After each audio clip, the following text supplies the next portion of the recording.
Hello. Hello. Hi, Hello. everyone. Hi. Welcome so much welcome to Ace the Jammer's first birthday party.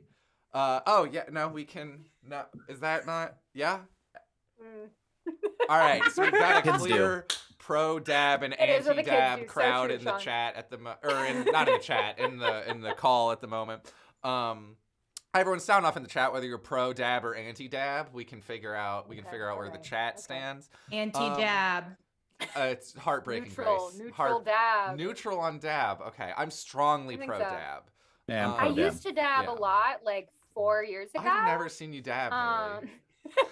Right, because I did a lot like 4 years ago, and then now I'm sort of when past. dabbing I was gonna say when dabbing was in, I wasn't into it, but I've always been pro dab. Yeah. A lot of neutral dabs in the chat. Pick a side. Dabs. Pick a side. I'd rather you be Yeah, make anti. that. Everyone, welcome to the Arc 4 live stream. I hope you all, if you haven't listened to Arc 4 and are in this live stream, I guess spoilers throughout. This is going to be taking place after the conclusion of the events of Arc 4. Orb is life. Orb.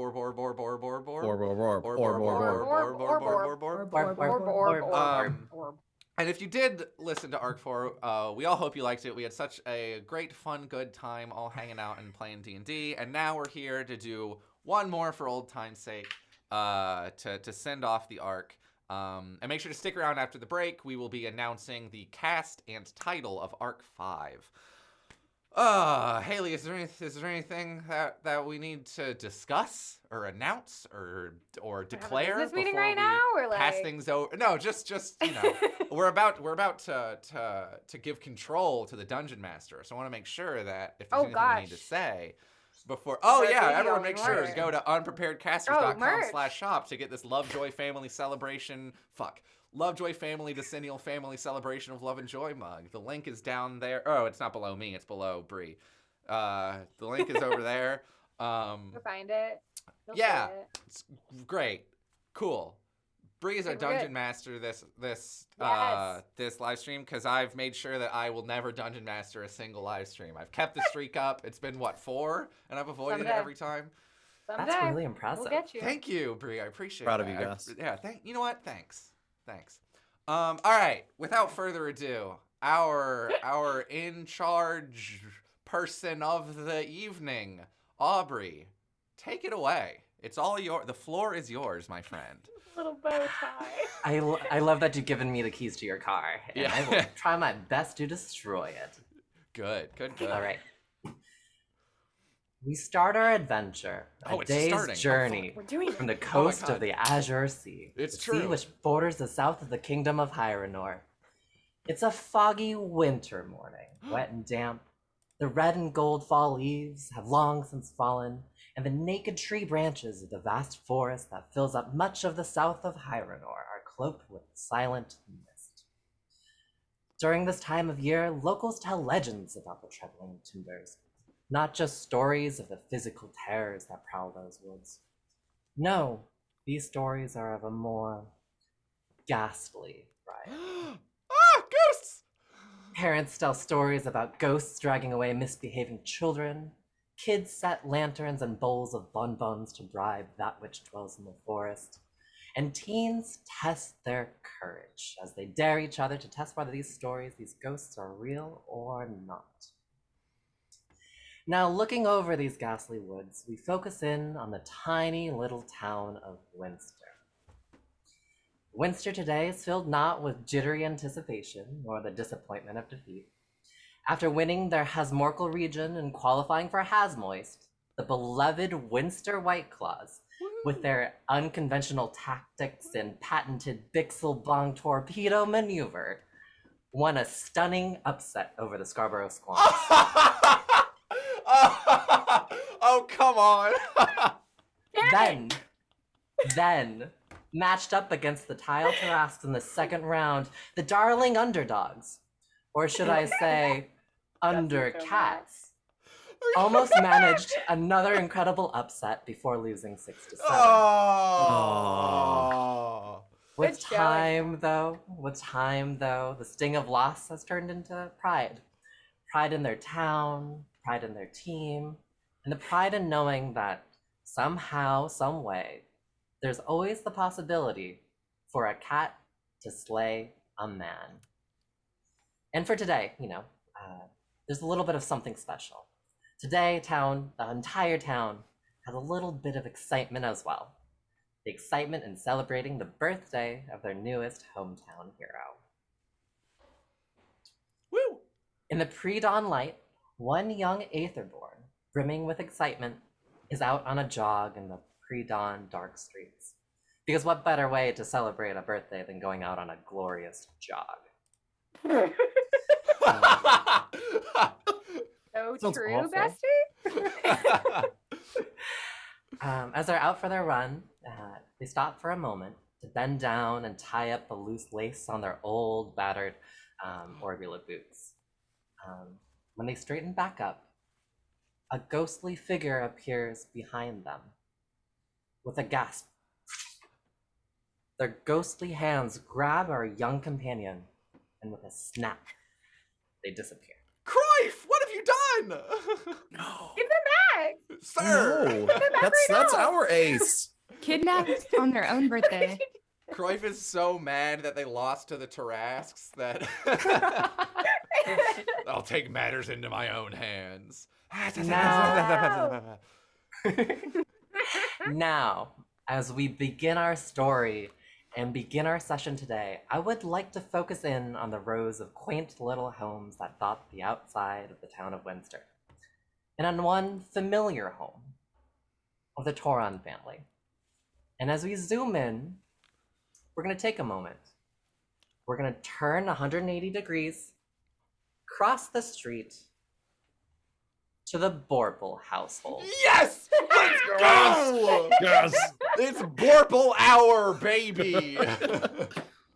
All right, let's get this Borple started. time. On this glorious morning, Gus, Yes. describe I'm to ready. me what's going on with Bixlebong Borple. Bixlebong Borple has an alarm that is set up in his his bedroom that wakes him up at precisely whatever time it is that he needs to wake up.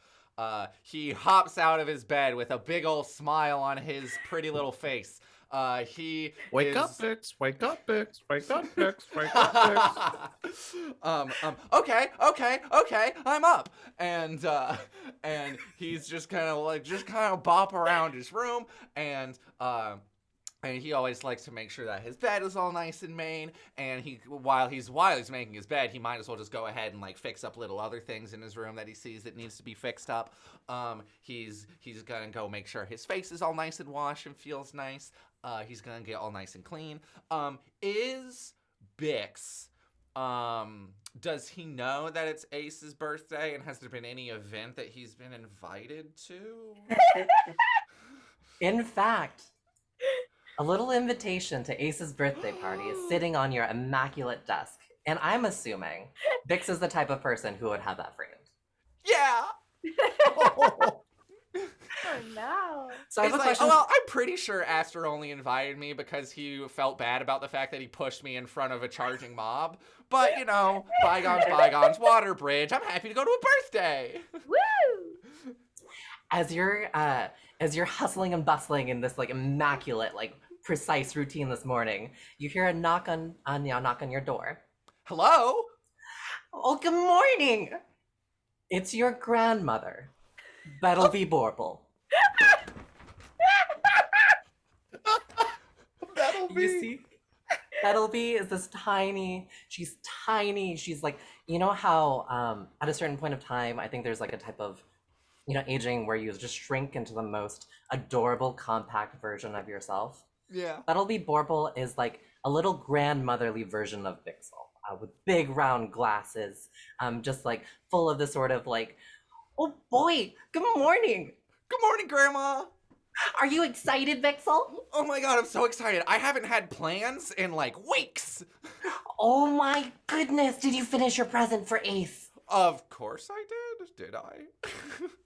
I don't know, Bixel, tell me. Of course Bix would have made a present for Ace. He's too excited about this. Yes. Oh, I love it. And have you finished wrapping up the present? No, I still need to do that. Just give me 1 second. Let me check the invitation and figure out how much time I have. You check the invitation. It's like 6 a.m. right now. Party doesn't start for another 12 hours. Grandma, I've got great news. I have time. Oh, I am so proud of you. There's a ton of wrapping paper in my lab. There's a bunch of goodies, all the good stuff. Oh my God, I'm so excited for you. Me too. Now, Bix. Yeah? Now, Bix. I know we've been talking about what you're planning on doing after school, after you everything.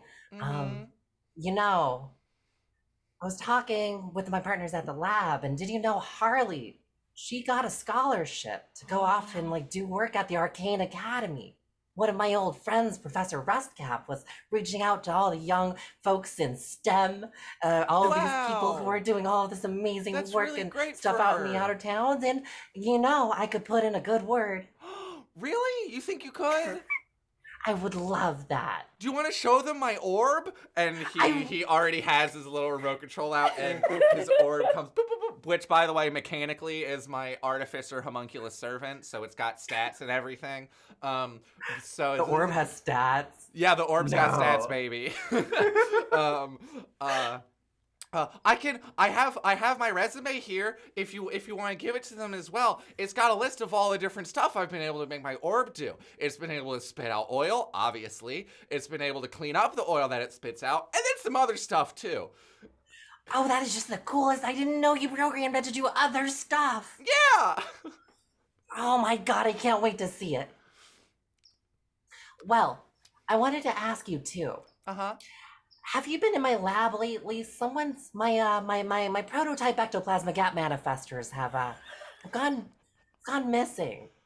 No, Grandma, no. I wouldn't dare go into your lab. I know the important work that you do in there. I like to keep my work over here, and then Grandma's work goes over there.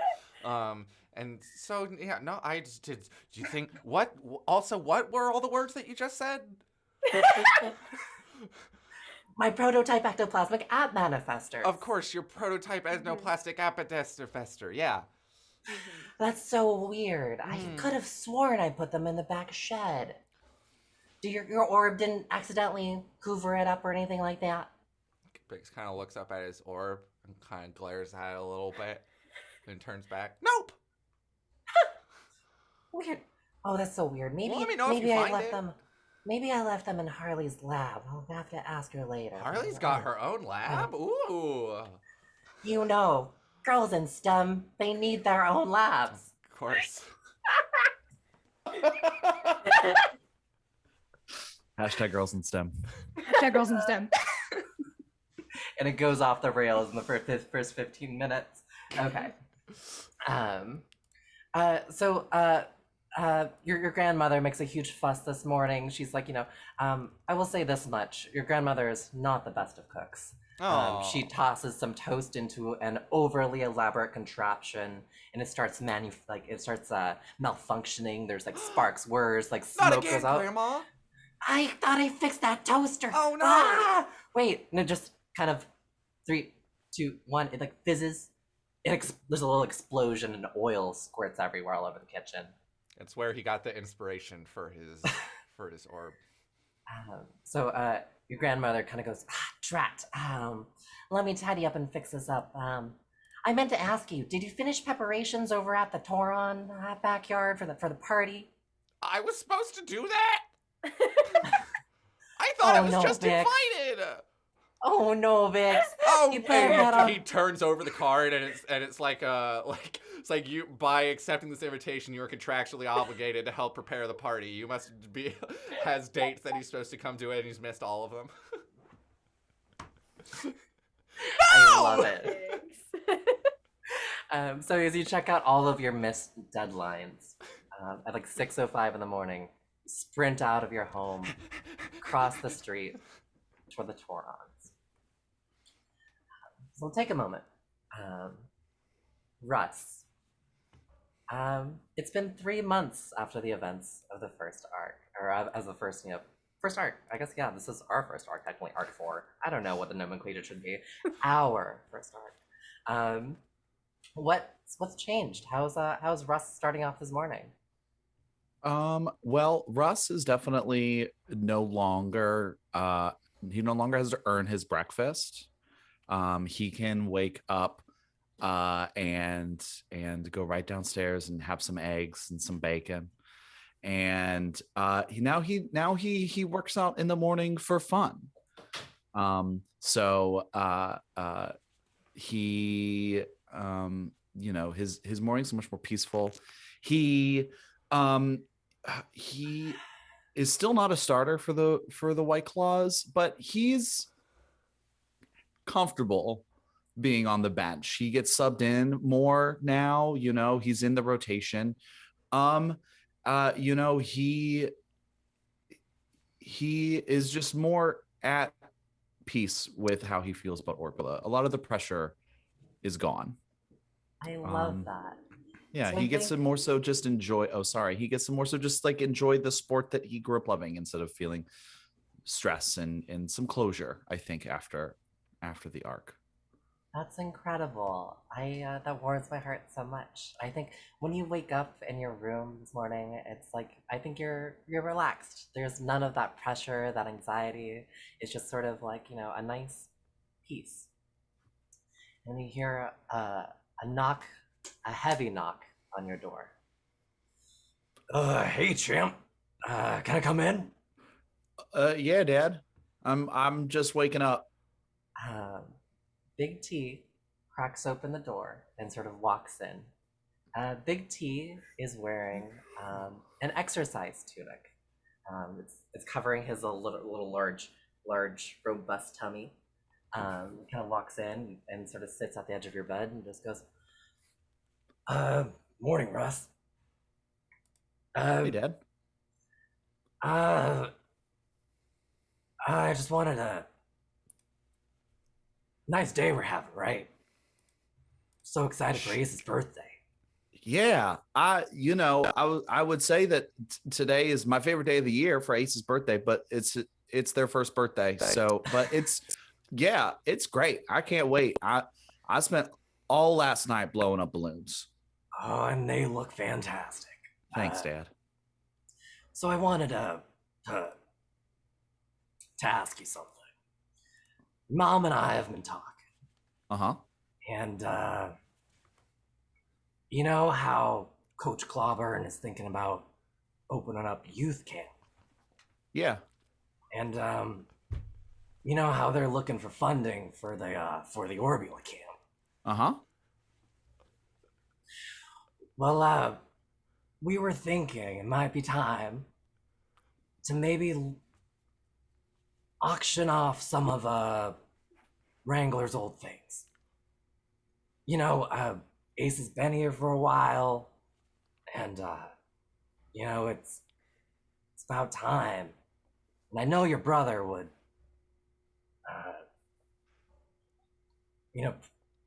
just wanted to check in with you and see what you thought. I think Wrangler, if it means that all the money goes to starting the youth camp, the youth team, I think Wrangler would really like that. I think that would be. I think he would have loved that. So yeah, that's fine by me. I mean, as long as we don't get don't get rid of anything, or sorry, don't get rid of everything. And he especially like looks over. He looks over towards he used to carry around Wrangler's orb with him in his bag every day. And now it sits just like on a shelf, a very prominent spot on the shelf. So sort of like looking over towards that. But I think that would be a great way to honor his memory. Thanks, kiddo. Really, really appreciate it. And he sort of gives Wrangler's old orb sort of like a gentle little pat. Sort of looks off into the distance for a moment and does that thing that dads do when they're trying not to cry a little bit. We're just like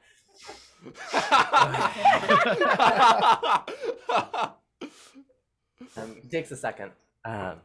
He sort of pats his stomach and goes, "Well, champ, how do you feel about helping your old man earn his breakfast?" Oh yeah, you need a spotter? Love that. All right, let's see how much you can lift today, old man. I'm gonna show you his boss. And kind of the two of you like head outside. Great. I want to jump over to the backyard. So the last we left off, there was a lot of construction happening in the treehouse in the back. So Aster, Quinn, I've got a question for you. Not only how are y'all starting off this morning, but how have you turned the treehouse into the treehouse of your dreams? Into the tree home. A functional oven. What? Quinn needs to bake everything for Ace's birthday. Do it inside. Nar. The fire hazard. It's wonderful. And it's got a shower and everything. It's got rooms in the treehouse. I'm stunned by this construction project we've done. We've worked this really treehouse is hard the on treehouse it. from Codename Kids Next Door. Yeah, At first I thought Yeah. that a Hasmorgel team winning a game in Hasmoise was the most ridiculous thing that was canonized this. No. No, it's the magical tree home that we have constructed. It took a long time, Yeah. to get the like running water going in there, all the magic necessary.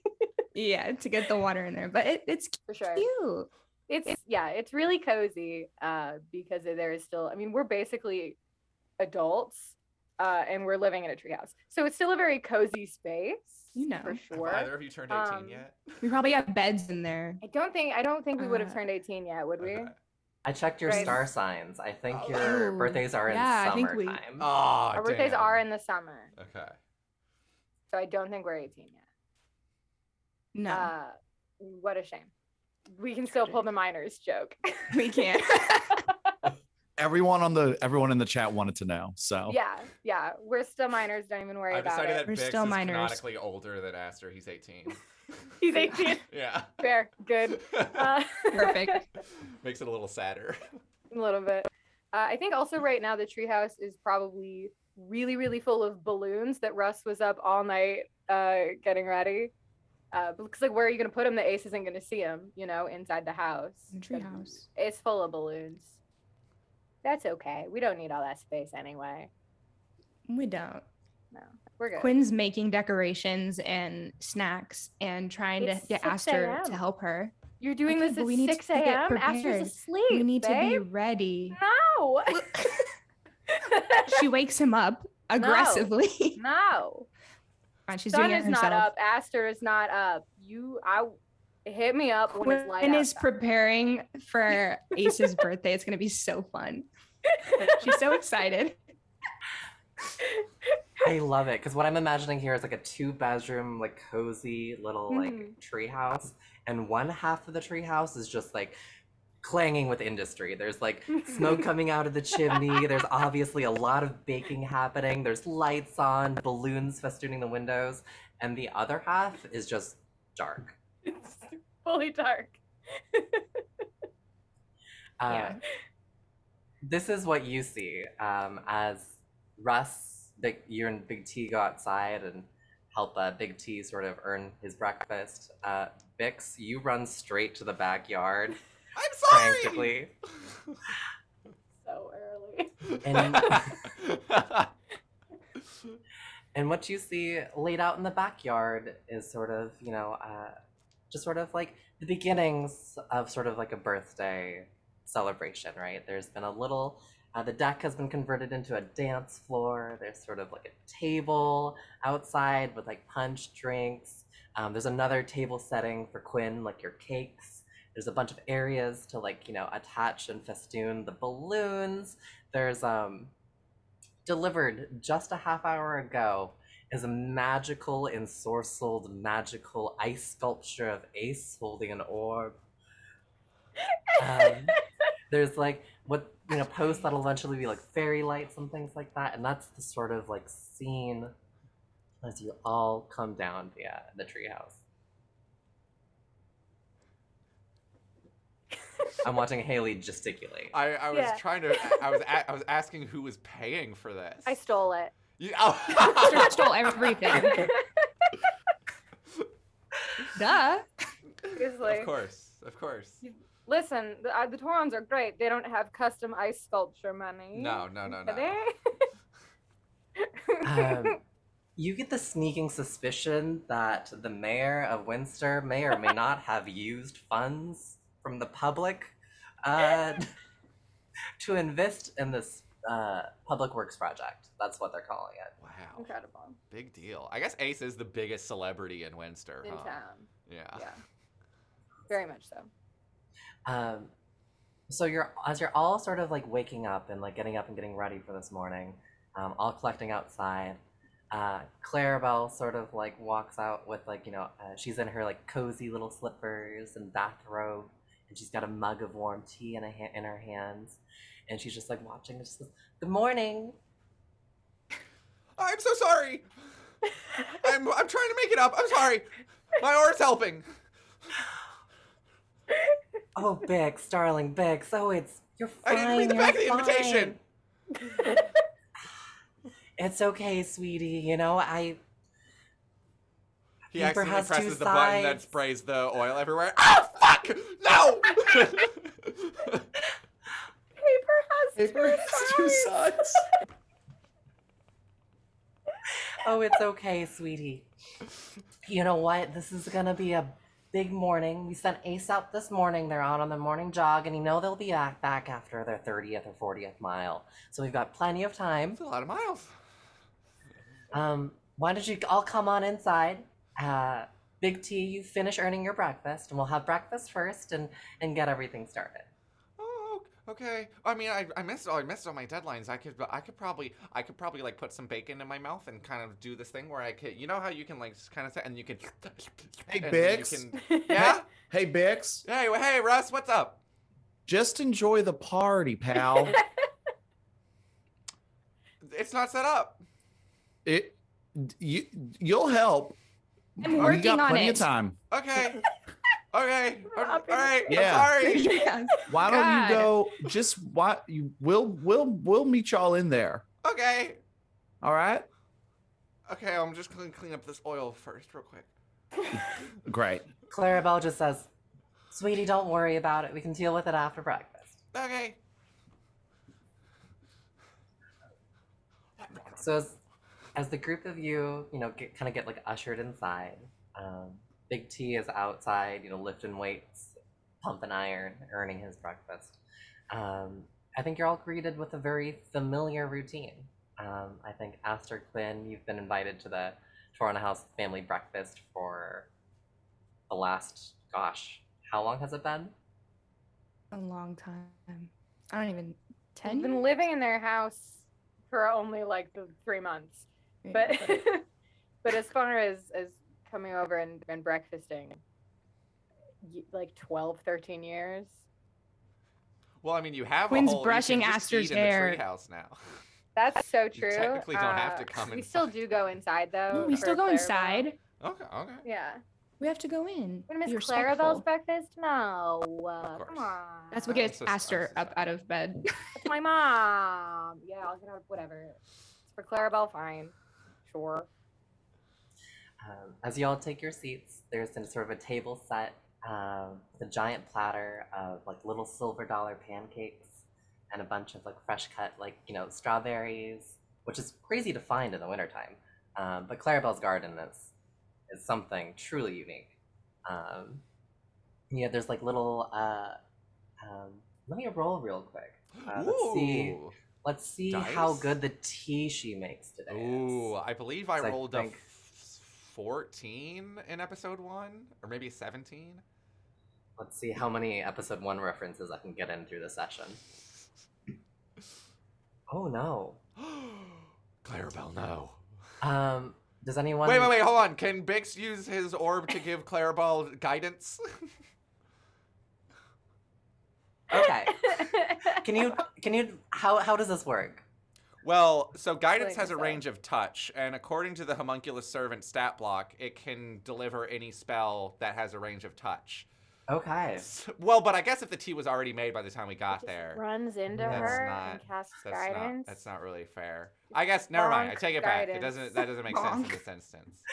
The orb like bonks into Clarabelle, and Clarabelle shoots you like. Can I bless my mom just to give her an extra D4?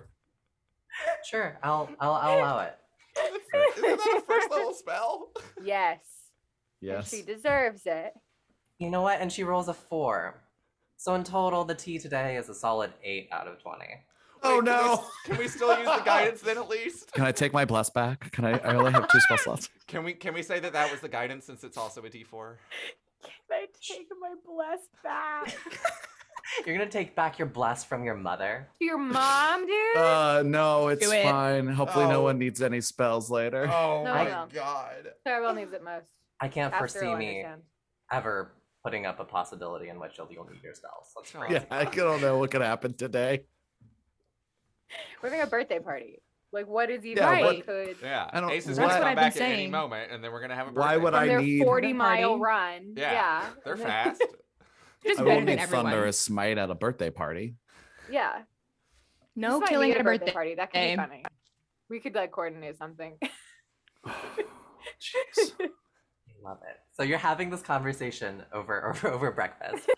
Clarabelle sort of like asked everyone, like, so everyone have their presents ready and wrapped? Yeah. Oh, wrapped. Yeah, I have one. It's in my pocket. Like, that's fine, right? Wrap your present. Fantastic.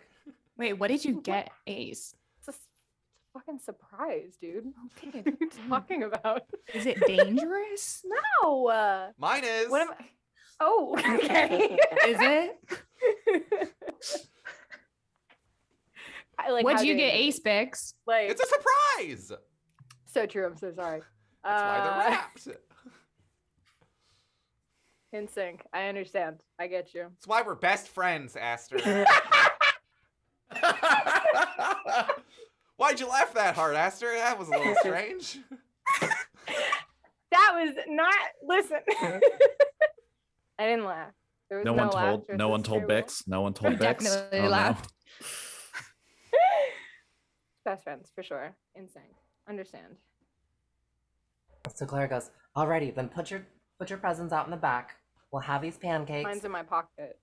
We'll just put them in the stack, dear. Okay. Did you wrap it at least? I No, brought it's the just wrapping in my paper pocket. upstairs. Okay. It's fine. Quinn, can I borrow some wrapping paper? Yes, I'll give you some wrapping paper before. Thank you. Yeah. I'm just gonna borrow it. I'll give it back when Ace You don't is have to do that. Okay.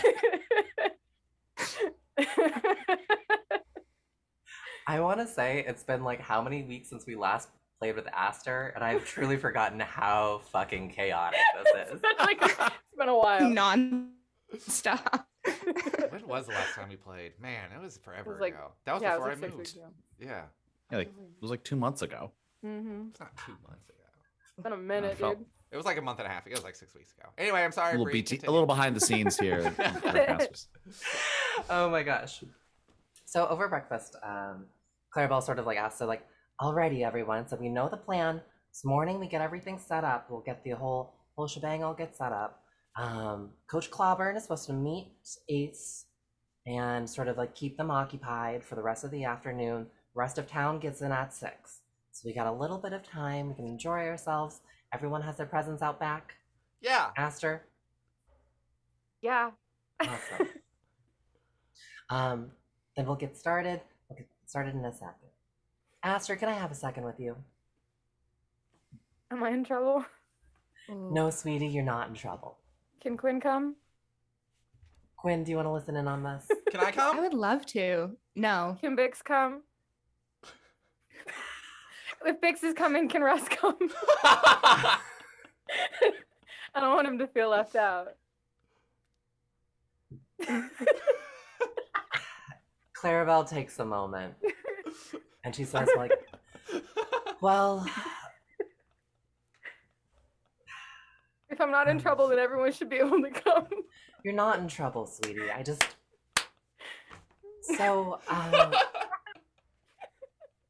So Sporo got in touch with me. Oh. And they let me know what happened at the game. And how you lost your little knife. Lost it, dropped it. It's gone. It fell between the seats in the stands. Bix gets visibly uncomfortable. I just never found it again after that. Clarabelle takes a moment. She fusses with her apron a little bit. Pulls out a small silver box. And just goes, well, all I'm gonna say is, I'm glad you lost it the way you did. She gives you a little wink. And our little friend Sporo here got a little, and well,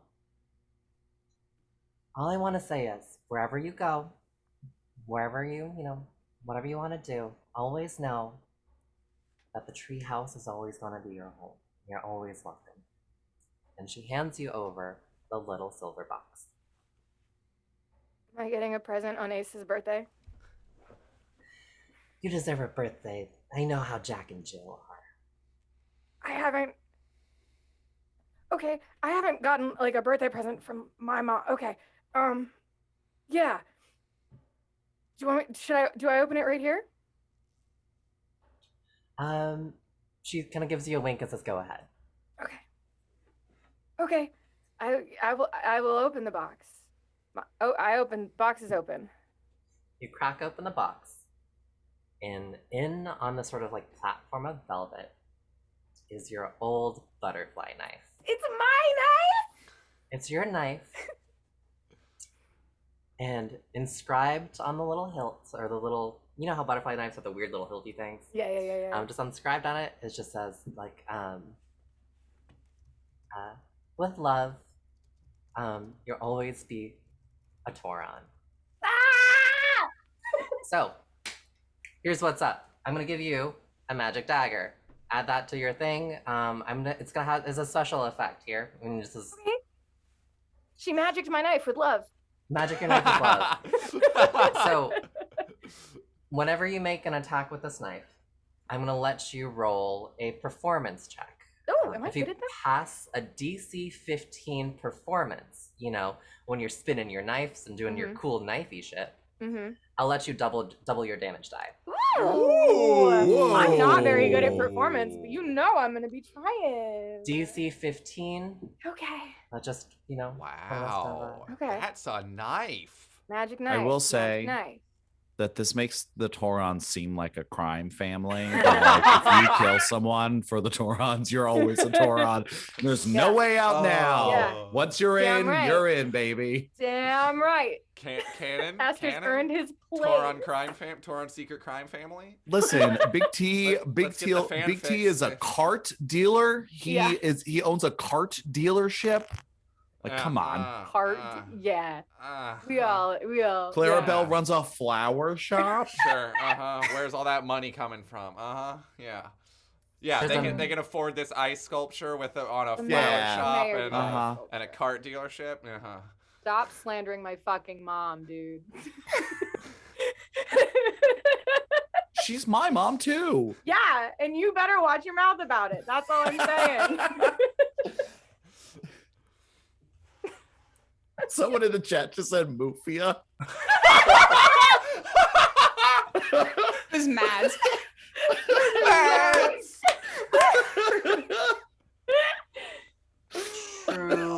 Beautiful. You were born into the Tauron. Some of us had to earn our place. That's all I'm saying. Hey, we're the Taurons. The family. I've been doing the wrong accent for Russ this whole time. Hold on. It was a front. Hey, the accent was a Russ Tauron. Yeah. After he gets home from the game with no one else there, Ma, where's the gabagool? Sorry. Aster is gonna take his new magic knife and just go sit in the tree home for a little bit. There's a lot of feelings that he's having, and he's going to isolate himself for a moment because that's how he deals with Have big feelings. They're positive feelings, but they're still going to be processed alone in the treehouse. As he should. Thank you, and does like a weird little nod and bow. Stands there for a moment. Yeah, basically, and stands there for a moment. It's like, all right, and then goes back out into the backyard to climb up into the treehouse for a minute. He'll be back. She's just smiling to herself, like, oh. Aster, as you run back out to the treehouse, can you roll a perception check with disadvantage for me? Because you're, I think, looking inwards. Yeah. That's what I got for perception. Okay, I mean, it's not good. Perception with disadvantage. Wow. Okay. 11. Okay, we'll get to that. You run past. Ooh. You see Big T sort of like doubled over, kind of like ooh. I don't even pause. You just run past. I can't fucking talk to Big T right now. I gotta go.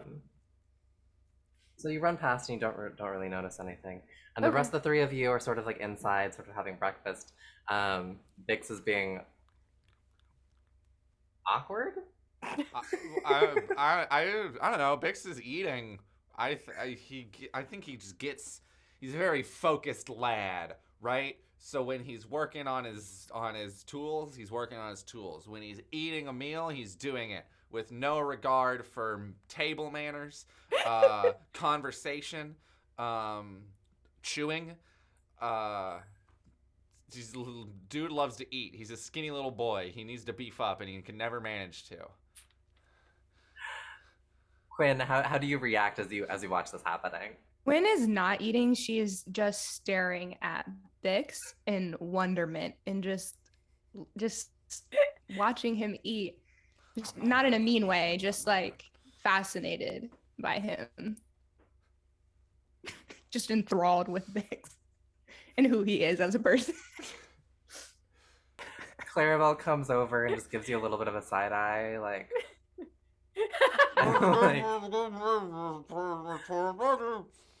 Glad you love it, sweetie. I can make some more if you'd like. No, there's some more batter in the fridge. No, I'm okay. I am. Wow. Quinn, you've hardly touched your food. I'm good. I'm actually not that hungry. I'm okay. gonna wait for I need to do all the things for Ace's birthday. Are you gonna eat it though? Food right now. Do you want it, Russ? I will. Yeah. Yeah, you can have it. That's for you, bud. Thanks. Where the Sean fake eats every time Russ is eating. I'm just really glad everyone else gets to experience this because he did it every single time that Russ ate in the campaign. With his hay? He'd just be silently fake eating for like minutes at a time. He was so committed to the bit. It was so good. He's a cow. Yeah, I understand.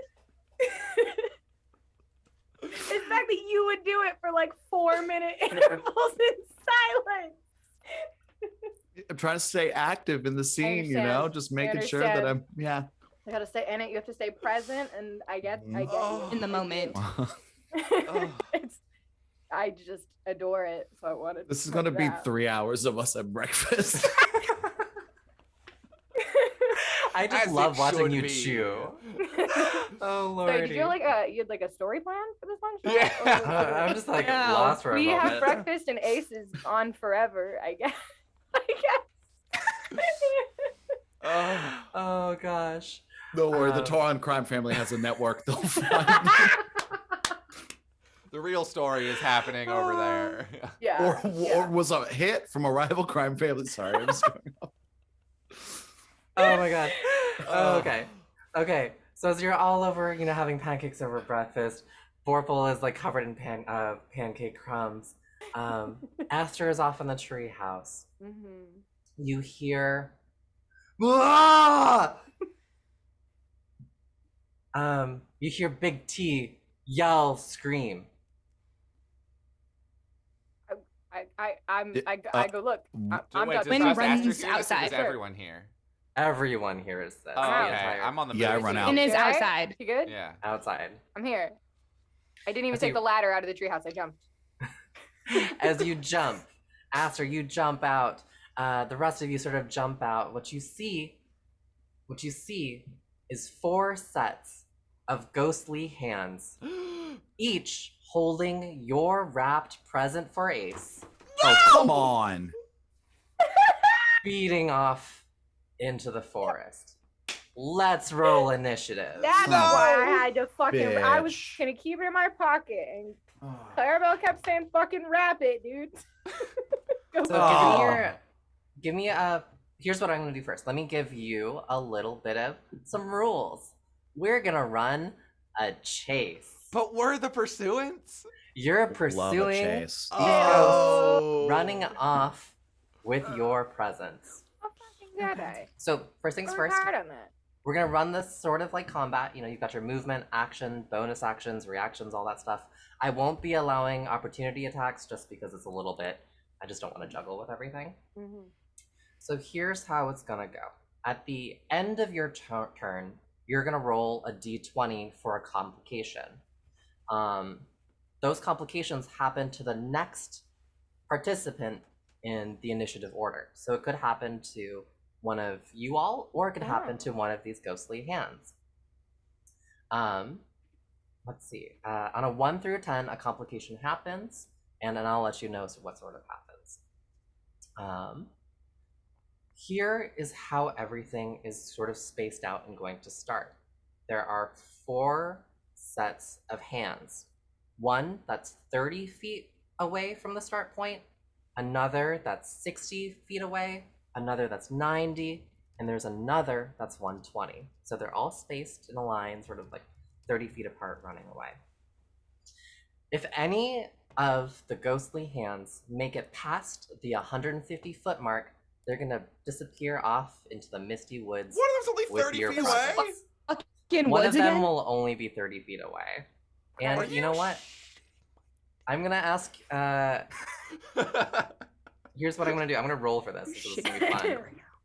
Gus, pick a number through 1 to 4. 3. 3? Okay. That's the most basic number I'm I could scared. I'm ashamed. You see all those Twitter polls that are random? 3 always wins. Always. Find me one where it doesn't. Interesting. Just gonna randomly assign this, except for Gus's. So like Gus, yours is the one that's 120 feet away. These were the. Mine's one that's 120. I thought that was the 4th one. Yeah, but I'm scrambling these orders just to mess with you. Okay. No, wait, no! I will have my fucking revenge. Woods, bitch. So Hope you don't work very Aster's, hard on it. your gift is the one that's closest, 30 feet. Quinn, yours is 60. Russ, yours is at 90. Gus, yours is the last one. That's only 30 feet away. Got it. Let's see. Other things. If you're able to catch whatever set of hands, you'll be able to recover your present and also get a little bit of a clue of what's sort of happening. Ooh. Does that sound good? Do folks have any questions about how this little chase is gonna work? No. Not If yet. we lose initiative, they're just gonna go, and we lose.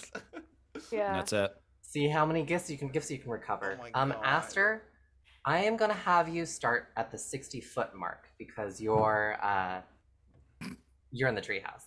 I am in the treehouse. Can I get initiative for everybody? Gus, can I get 2. your... Okay, Russ. No. Russ is So 2. you. No. Sorry. 21.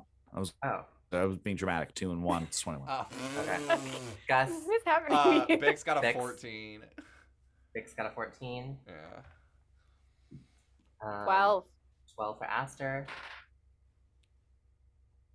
12.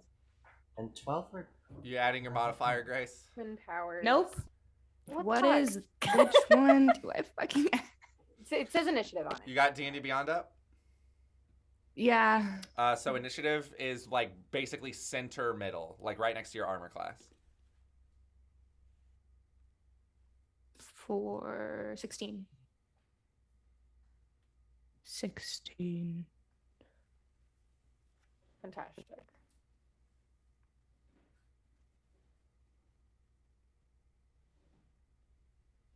Awesome. So first in the order is Russ. Yeah. Yeah. You've got 4 sort of floating ghastly hands carrying off your presence, 30 feet spaced. I'm trying to think. For some reason, I thought maybe I had some kind of extra dash, but I don't. So I'll just use my dash action, Awesome. which is 60 feet. Mm-hmm. Awesome. So you So catch I'm up running. I'm booking it. and you get right over to Aster. You're booking it. You're skipping the first set of ghostly hands.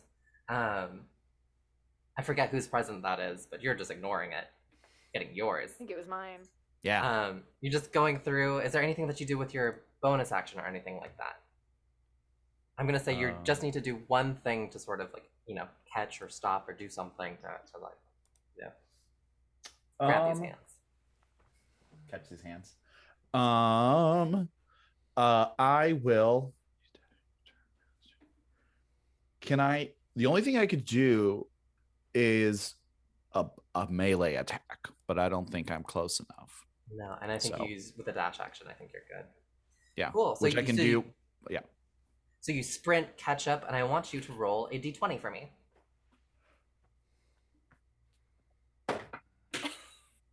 While running. That's 16. All right. So there's nothing that happens. Next in the order is Quinn. Can she also take a dash action to catch up?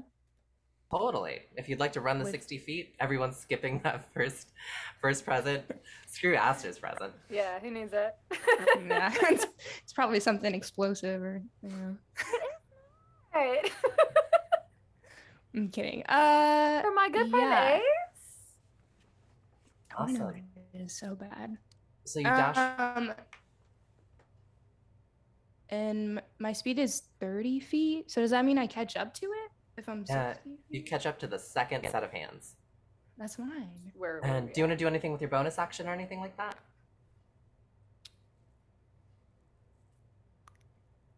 I don't know if I. So I'm not at my present yet. My hands. You're at Russ's, Right. I think. At I think so. Russ's. Can I like tackle the hands? Could that work? Like. I'm gonna say just a tackle or something like that would be like an attack action. So it'd be something that you're will require an entire action. Okay, so no, I don't think I'm doing anything else. Cool, awesome. Give me 1 second. Roll a d20 for me, please. 18. Oh, things are working really well. Next in the order is the first set of hands that you all booked past except for Bix. That set of hands sort of moves up 30 feet to the 60-foot mark. And my famous rolls are coming up poorly. That's a 6. The set of hands sort of like, there's a set of, the beverage table is in its way. Instead of doing a dexterity check to vault past or get past the beverage table, it just slams straight through, making a giant mess. A bowl of punch goes flying, a ladle goes flying through the air, and the table is smashed in half. Quinn worked so hard to set that up. Okay. Oh wow. It's like one of those champagne flute pyramids and stuff. Yeah. Hey, Bummer. Sean, people in the chat are reminding you that when Russ dashes, he can gore. Yes, thank you, chat. I'm still 30 feet away. from the hand I was chasing. Cool. Right It's on. just my head. But thank you. I appreciate it. Shouts to the chat. I'm just going to roll this real quick as well, just because I made a little mistake. But Gus, what are you going to do? All right. So, Bix would like to run 30 feet, which is his full movement forward. And do I see within 60 feet of me any loose objects that weigh 1 to 5 pounds? Oh, there are a lot of loose objects that weigh between 1 to 5 pounds. Cool. I want I want the one that's closest to 5 pounds, please. And the one that's also closest to the hand that has my present. You see the one furthest away. The one that's closest, you see, is Big T's favorite garden gnome. Wonderful. I'd like to cast Catapult on the garden gnome. Please tell us what Catapult does. Yes, choose one object weighing 1 to 5 pounds within range, 60 feet, that isn't being worn or carried. The object flies in a straight line up to 90 feet in a direction you choose before falling to the ground, stopping early if it impacts against a solid surface. If the object would strike a creature, that creature must make a dexterity saving throw. On a failed save, the object strikes the target and stops moving. When the object strikes something, the object and what it strikes each take 3d8 bludgeoning damage. Oh, hot damn. All right, and are you going to throw it at... I want to throw it, so if I'm running 30 feet and and the object's within 60 feet and then it gets to go 90 feet, I can certainly make it to the one that has my gift, right? The last one. You're going to launch Big T's garden gnome and try to dome this thing. All right, let me roll dex. I'm going to let you know these magic hands do not have good dex. My save DC is 14. Oh, I rolled a 16 on the dice. Damn. You launch Big T's favorite garden gnome. It goes spinning through the head, through the air, head over heel, like a Travelocity garden gnome. It lands on the ground, pointy hat up. No! All right. Well, that sucks. No, it's an obstacle. I can now use my bonus action to get my orb to attack. So let me just find my orb. Sorry, D&D Beyond hides the infusion stuff in a really silly little place that I never remember where to find. It's very annoying. Oh yeah, Sean, you play an artificer. Where is it? I do. I usually just sort of. Oh, it's in inventory. I found it. Yeah, it's in inventory. Okay, so a very long spreadsheet. So the orb goes right after me. So the orb can fly 30 feet as well. So the orb flies 30 feet, and then it has a ranged attack that has a range of 30 feet. So I don't think the orb can make it to the one that has my gift. Get someone else's though. No, but you can hit the ones up in the two that are up 30 feet Aster ahead of is you. my best friend, I want the orb to attack the hand that's holding Aster's present to Ace. Roll your attack. Okay. Let's see. 15 to hit. 15 hits. Great. Nice. 6 damage. Oh, wow. So your orb, in a feat of usefulness, launches its attack towards the set of hands holding Aster's present. It smacks the ghastly hands, and you hear something. It's kind of odd, you expect ghostly hands to just phase through, but you hear sort of a clunk, like metallic clunk, and the present drops from its hands. Yay! It's sort of like, Wah! That was weird. That's my turn. That's all I can do. Next in the order is Aster. Sick. Gus, I love that you did that. You're gonna love what my turn looks like here. Okay. I'm already at the 60-foot mark, yes? Yes. So there is one set of hands holding some presents. There's another one that's 30 feet in front of that, and another 30 feet past that. Yeah.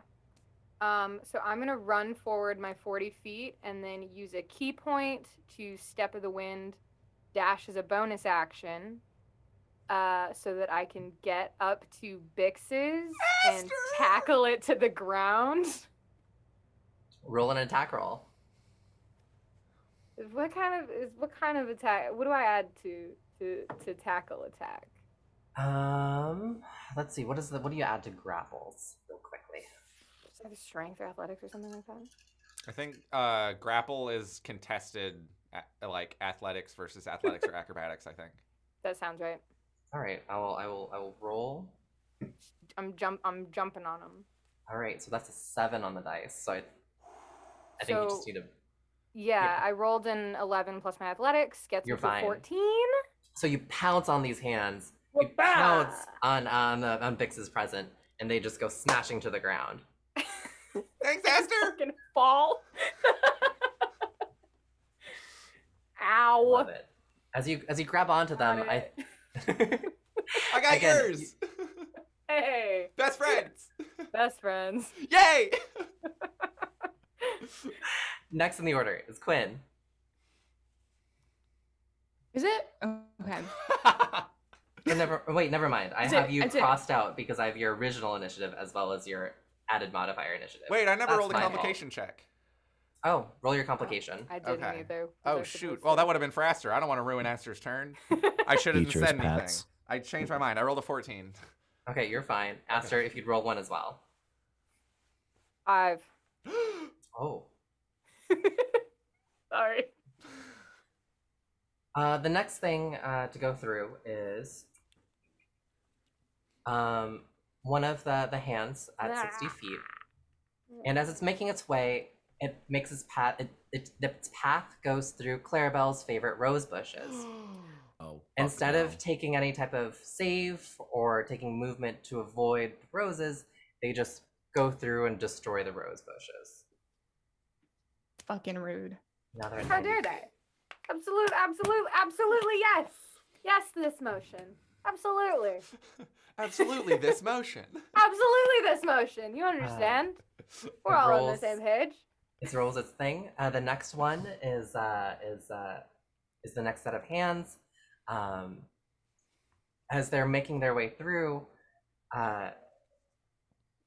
in front of them is the icy bust of Ace. No!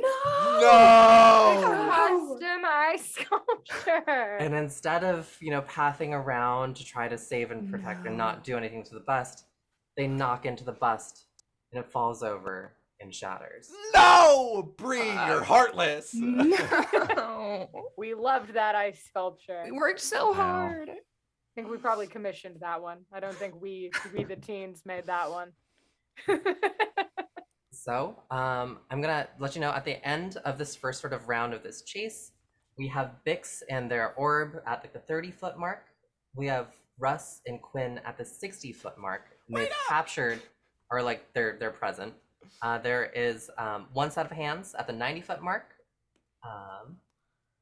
And Wait, another. Did Aster get a? Sorry, keep going. I'm so sorry. Another at the 120-foot mark. So all of these sort of like hands have been moving 30 feet per round. And that 120-foot mark, there's that set of hands as well as Aster. Aster has also taken out one set of hands and in their presence. Did Aster get a hint when he tackled the hands? Yeah. A little so indication. Oh. When you tackle the hands, what you realize is these hands are being projected by sort of a little drone that looks kind of like an orb.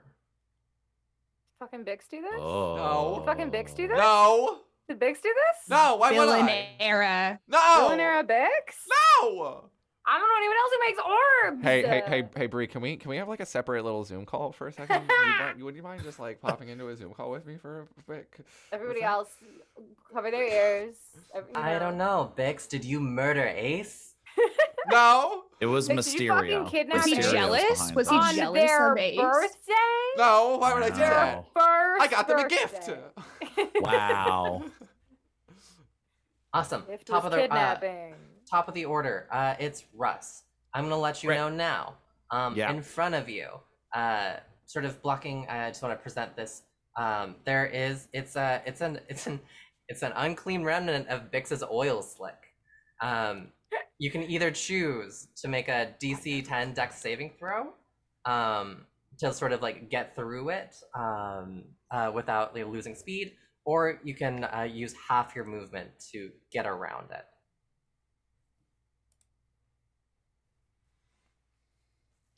Okay. So my first question Yes. is, how far away is the hand that destroyed my mother's rose bushes? 30 feet in front of you. 30 feet in front of me? Great.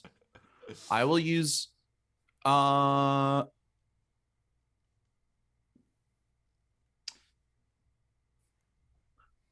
great. I will use half of my movement. So my movement is 30, so we'll go 15 feet. Mm-hmm. Right. So it's now 15 feet in front of me. And I want to just give a quick shout out to Isabel 3710 in the chat for reminding me about my Orborang, which in my defense, I did not have for most of the arc. So wait, but didn't you say that Wrangler's Orb was on a display in your room? Oh shit. Wrangler's Orb is what the Orborang is, baby. He can't have his own orb?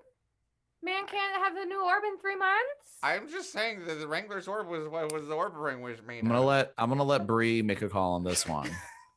I think man gets an orb. Because you're not the DM anymore, Gus. I was just Yeah, reminding Gus. everyone of where the orb came from.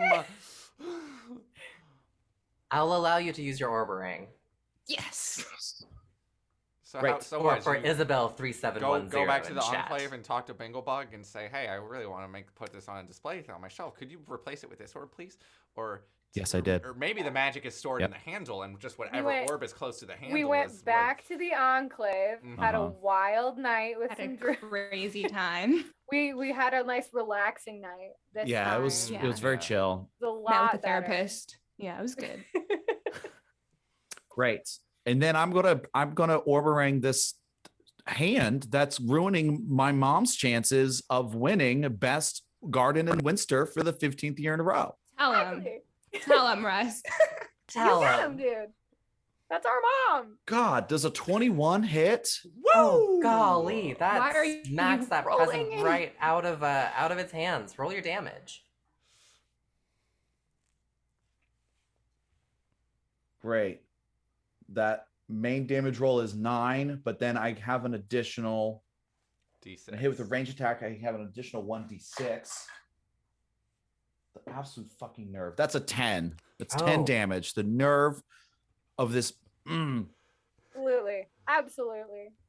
The nerve of these ghosts. Them ghosts. Them ghosts.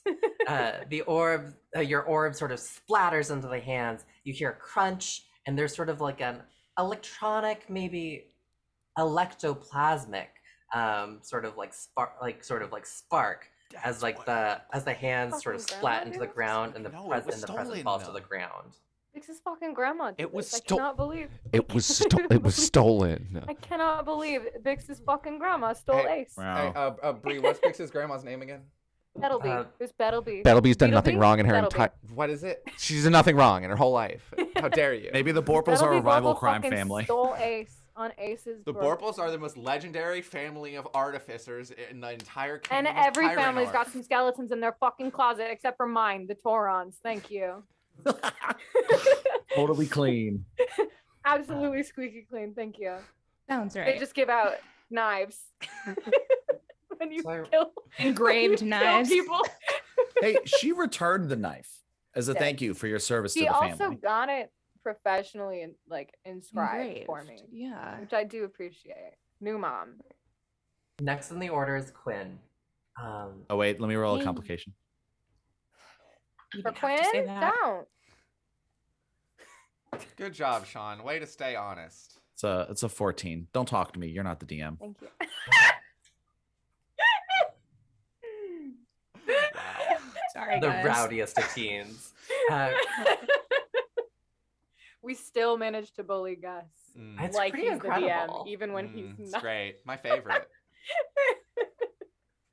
Quinn, all that's left is the last set of hands that's 60 feet in front of you.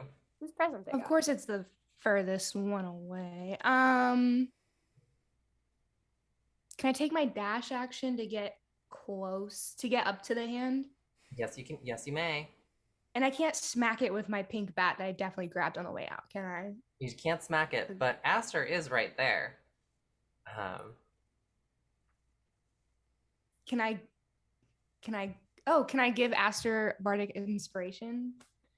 Hell So yeah, we you can may. kill this hand. Okay. Fucking get it, dude. Can you fucking get my present for me, please? Yes. Yes. Thank you. And that hand's gone. Next in the order is Bix and your orb. Okay. And roll your make complication, sure- Grace. Yeah. Oh. So roll a d20 for me. 8. 8. Gus, in front of you is a table with the most gorgeous collection of cakes and other baked goods that Quinn has been slaving over. I'm gonna ask you to make a DC 15 dexterity check, an acrobatics check. Fucking make that check, Bix. You're remaking all those cakes. We're not making. I technically have the ability to end the stream whenever I want. I'm saying I believe in you. You said this is an acrobatics check? Yeah, and there's a tray of beautiful pink cake pops, sort of on a pedestal. Okay. Oh my god. Orb cake pop. Orb cake. No. I got a 10. Oh man. No. It's okay, Bix. It's okay, Bix. It's okay. It's all right. We still Quinn love you, likes Gus. baking. Quinn I'm likes gonna let baking, you. so. I'm gonna let you know now that there is no mechanical effect for this. I don't There's care. just the emotional effect It's of Bix's knowing life- Bix's life is fucking over. that is Bix. He thought he was making good ground with Aster. Quinn was a work in progress. It's over. As Yeah, Bix, Quinn never did like him that much. as Bix tries to vault over the cakes, you see in slow motion, sort of like operatic music plays in your mind's eye as you watch the pedestal lean over and the frosting and the cake pops. Oh. What else do you do with your turn besides ruin Ace's birthday? Bix. Bix is gonna curl up into a fetal position on the ground, and he's going to message Quinn. I'm so sorry. I'm so sorry. I'm so sorry. Oh my god, I'm so sorry. It's okay. It's okay. It's okay. Okay, so that was my action. I don't want you to get upset. And so then We'll make more. I'll help this time. Like, don't even worry. with I'll my help bonus this time. action, fine. can Yeah, my fine. orb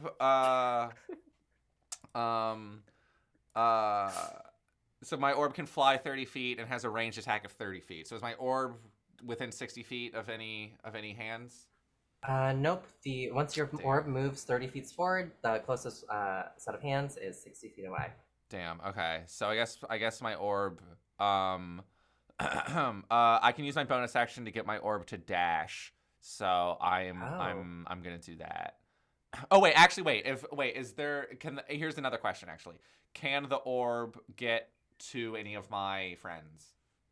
Yeah. Russ is just 15 feet in front of your orb. Okay, cool. The orb After you've moved the 30 feet. Sorry.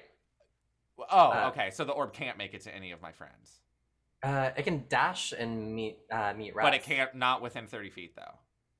No. Okay, then it's just gonna dash then. Okay. And that's There my we turn. go. Oh, and I have to roll a complication. 19.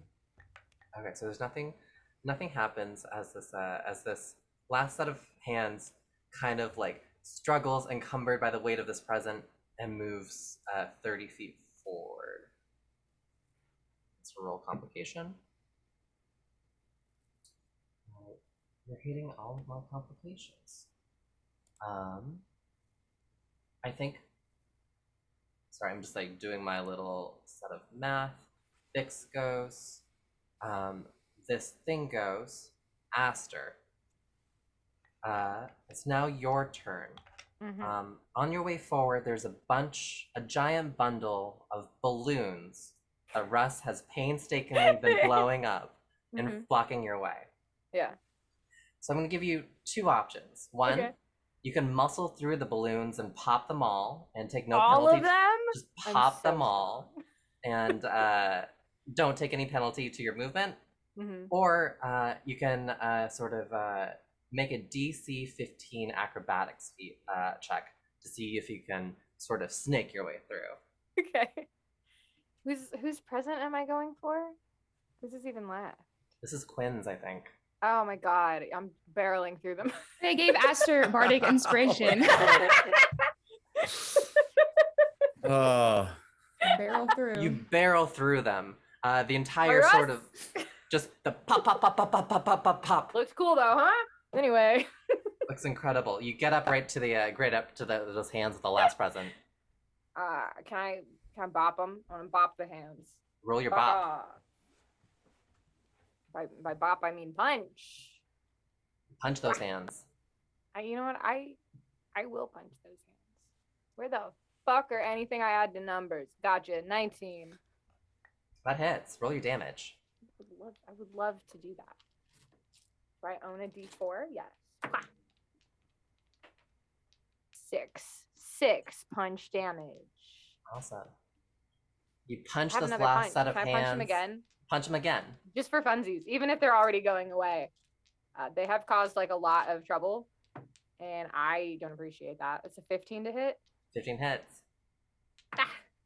Another 4. That's another 4 punch damage. Awesome. So Aster, the 2 sets of hands, like holding the present, you just sort of bop, bop, one on each hand, and they collapse, crack, and we are out of initiative order. Did it. I got So it. you have successfully claimed So good. all of your presents from these ghostly hands. And as you look behind you, you have left. Let me check my list. Oh no. Balloons, all destroyed. Ice sculpture, cracked in half. Rose bushes, absolutely destroyed. Cake, splattered all over the ground. Oil slick, covering the entire dance floor. Orb's got that. For sure. Orb's got that one. Yep. That one's not a problem. Non-issue, for sure. Yeah. The rest of it. Yeah, well. There you go. Let's see. I think what we'll do maybe is take a little break and then give you some clues as we figure out who has caused this mayhem. Ooh. Bixlebong's grandmother. Never. Okay, yeah. Well, it's That'll be short break. No one go anywhere. We'll be back. How many minutes, guys? 7. Okay. Oh, What happens after alright. 7 minutes, guys? We come back. And then what, guys? And then we announce the Arc 5 title and cast, and then we continue the adventure. And we keep playing this game and save Ace. Yay. from Okay. being See, missing. it's 8:20. See y'all at 8:27. Go to the snack bar, everybody. We're Get some concessions. back. Hello. Hello. Hi, everybody. Hello. Did you miss us? Did you? I hope yes. you missed us so hard that it made you sad. Just kidding. Say yes. I'm watching the chat. I'm also watching the chat. All right, we've got one yes. Great. That's all I need. All right, cool. So, we're all back from our break. It's been 7 minutes, like I promised. We've also, speaking of promises, we've promised the good audience here an announcement regarding the 5th arc of the podcast that we Unprepared Casters? have, Unprepared Casters. No. So, Haley, my Gus? dear friend and the master of dungeons for the 5th arc of That's me. Unprepared Casters, what do you have to tell me and our good listeners about this arc of Unprepared Casters? I would love to tell you the 2 things that I'm currently allowed to tell you about Arc 5 of Unprepared Casters. Okay, what's the first thing? The first thing is the title of the arc. What is it? Would you like to hear it? Yes, please. Great. The title of Arc 5 is The Lives of the Party. The Lives of the Party. I think it's just Lives of the Party, actually, Haley. I don't mean to Yeah, it is swoop technically in just there Lives and of the Party, there's not which the, sounds normal when I'm saying it in podcast. When I'm saying Mm. it in a sentence, I really want to put the in Cool. front of it. Yeah. Would it make you feel better if I said the orb is life? I was about to make that joke. 'Cause you know what? I think the orb is life. The orb is the life, rather. Yeah. So that title will have some context next Monday. Not tomorrow, episode 0. but the Monday after that when we drop Monday episode after 0. tomorrow. Yes. When episode 0. Who all is going to be in the episode 0 for the lives of the Me. party? Oh, that's cool. I will be there. Great. Me too, I hope. I'm DMing again. We've said that already. We also brought back fan favorite Gus the Bard. Will be present. That's me. I'm actually very excited. This is our first arc where we are bringing back other guests that are not Gus or Haley. Returning guests, baby. Recurring guests. Yeah. That means the show's good. They wanted to come back. Yes. 1 from arc 1 and 1 from arc 3. From arc 1, we're getting Pax back. Pax. And from arc 3, we're getting Owen back. Owen! Let's go! So excited to have them back. I love them both so dearly. And then we also have 2 new friends that you might recognize from TikTok. TikTok. TikTok. The first of whom is Hamasama-kun or Chris. I'm apparently the only one that calls him Chris. Hamasama-kun! He's an absolute delight. You should all be following him. And the last one to round out the whole party is nice one, James. Gorgeous James. James has been vague tweeting about this arc for months, so I'm very glad that they can finally speak in earnest. I had to delete a tweet. James had to delete a tweet? No, Grace. No, it was a long story. Grace texted me and she's like, I replied to this James tweet about the arc. This is a little bit a lot talking about what's going on. Should I delete my tweet? And Should I was like, delete? Yes or no? I was like, maybe.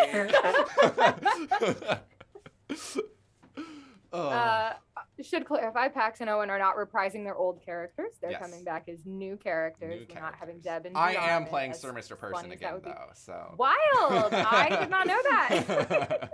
That's a joke. Just to clarify, that's a joke. I'm not doing that. Yeah. TikTok handles for both. James is nice one James, and Chris is Hamasama Kun. HAMASAMAKUN.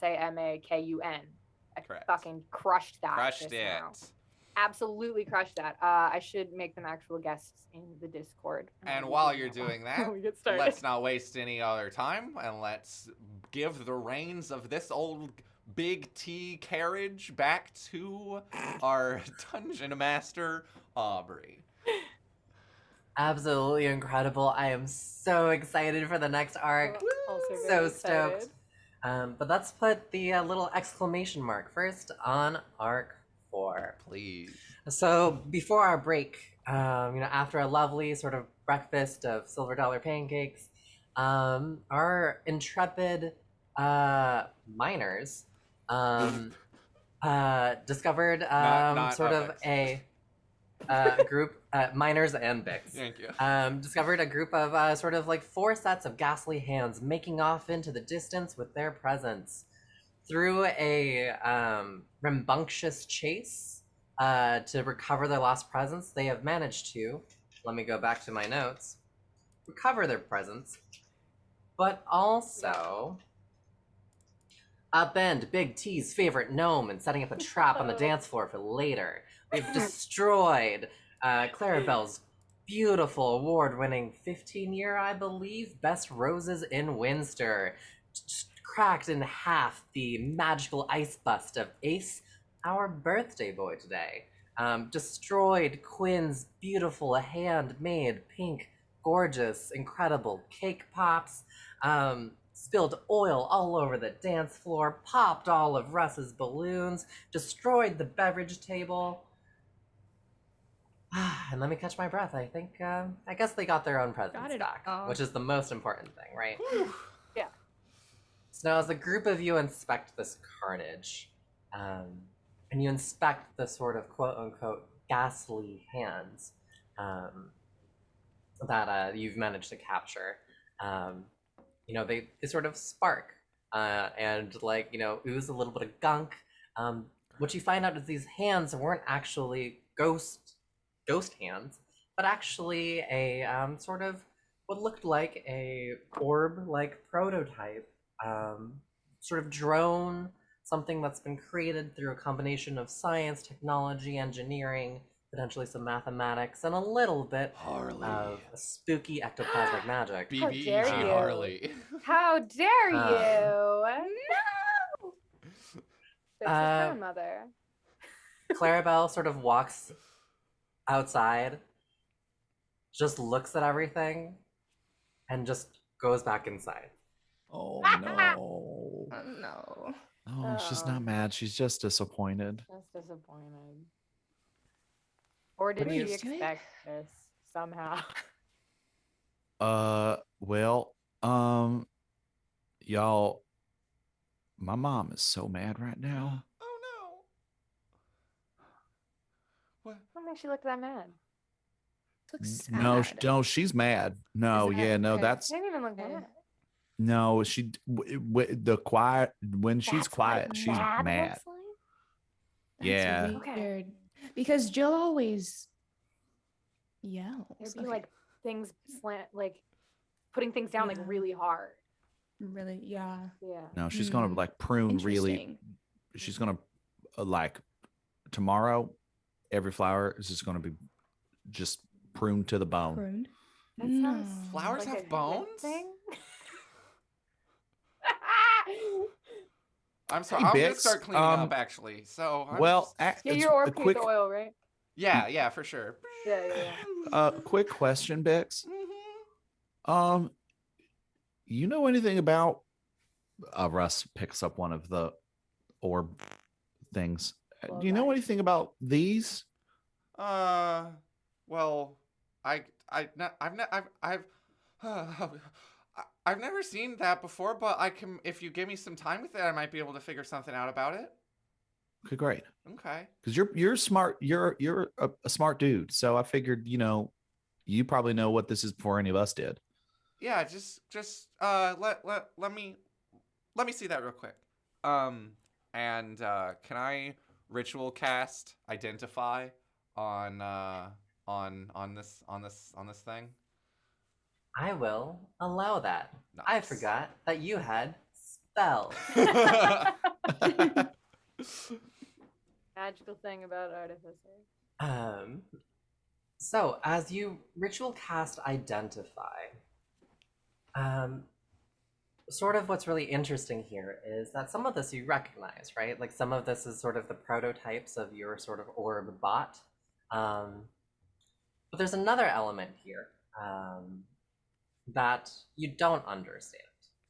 And you think that some of this sort of equipment that was sort of projecting or creating this sort of like ghastly appearance may have something to do with the ectoplasmic app manifestors that your grandmother and Harley may have been working on in their lab.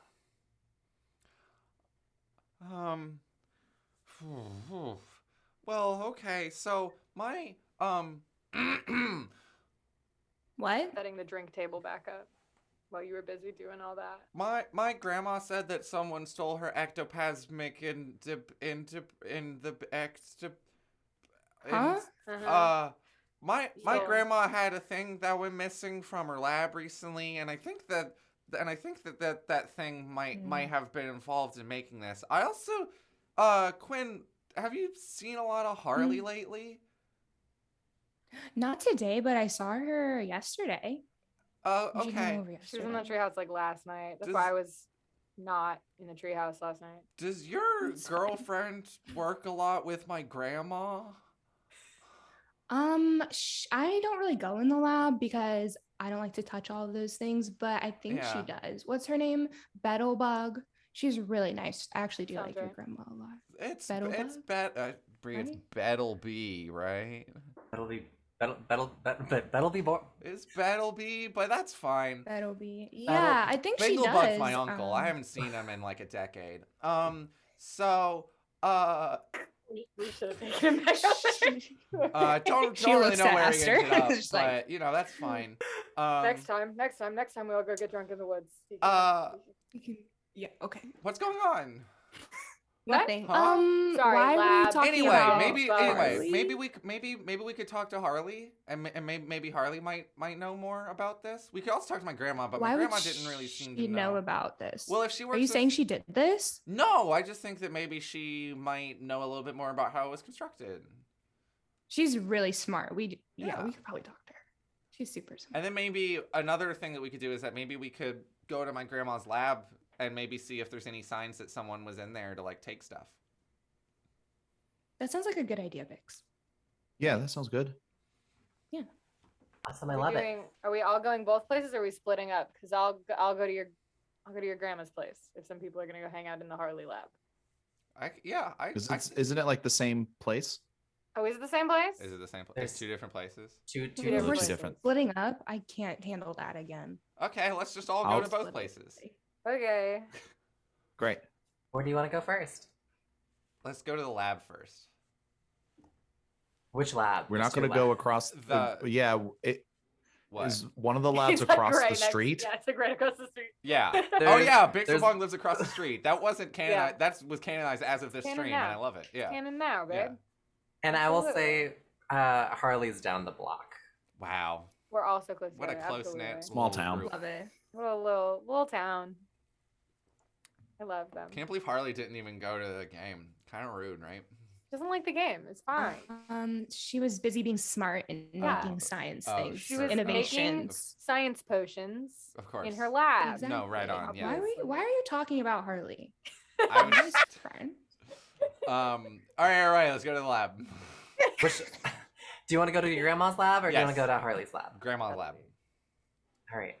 Grandma lab. Grandma lab. So you make your way across. You flee the scene of the crime and make your way across the street over the Borple family. Hey, is anyone Borple running? family. No. Oh yeah. This is probably, Wait. probably an extra long Yeah. run this morning. Hmm. Like they like to Birthday do that run. on They special deserve it. It's their occasions. birthday. They yeah. like Birthday Extra round. running. running. yeah. I think. Yeah. They're Very like, it's my strange. birthday. Maybe I'll do 60. You know. I don't Yeah. know. As you crack open your front door, Borple, and head downstairs, downstairs is your grandma's lab. Do you want to knock on the door before you walk in? Yes, I'm respectful. So you knock on the door, and you just hear, "Who is it? It's Bixlebong! Oh, Pixie boy, come on in." Okay, I brought friends. I didn't check with you before that, but here they are. Oh my god! Oh my Hey, god! Grandma I Borple. have These are all my friends! best friends. Oh my god! Aw. Oh my little boy's friends. Oh my god, you should have. And you see her, she's sort of she's this tiny little grandma, and now she's covered in soot because she's been working on this burning toaster from this morning. And her lab is like what it looks like is sort of like a stereotypical, I feel like, grandma type room. It's like it's got the weird velvety flower print couches and like the sort of like oaken like flourish desks, but on the desk is a bunch of like beakers and components. She sort of like goes over to the corner and it's like sit and just like taps the couch, and the couch like magically sort of expands to fit like all five of you, and then like the little one of the sections of the sectional like boops out a little bit and like turns into a little special beanbag chair just for Borple, just for Bix to boop into. And then grandma sort of like cleans her goggles and is like, "Oh my gosh, I'm so dirty. Is it time for the party already?" No, well, no, I don't really know about how. Oh boy, listen, the party's No, kind of. party's tonight. The party is in trouble, I would say, at the moment. Do you so you said that someone stole your ectal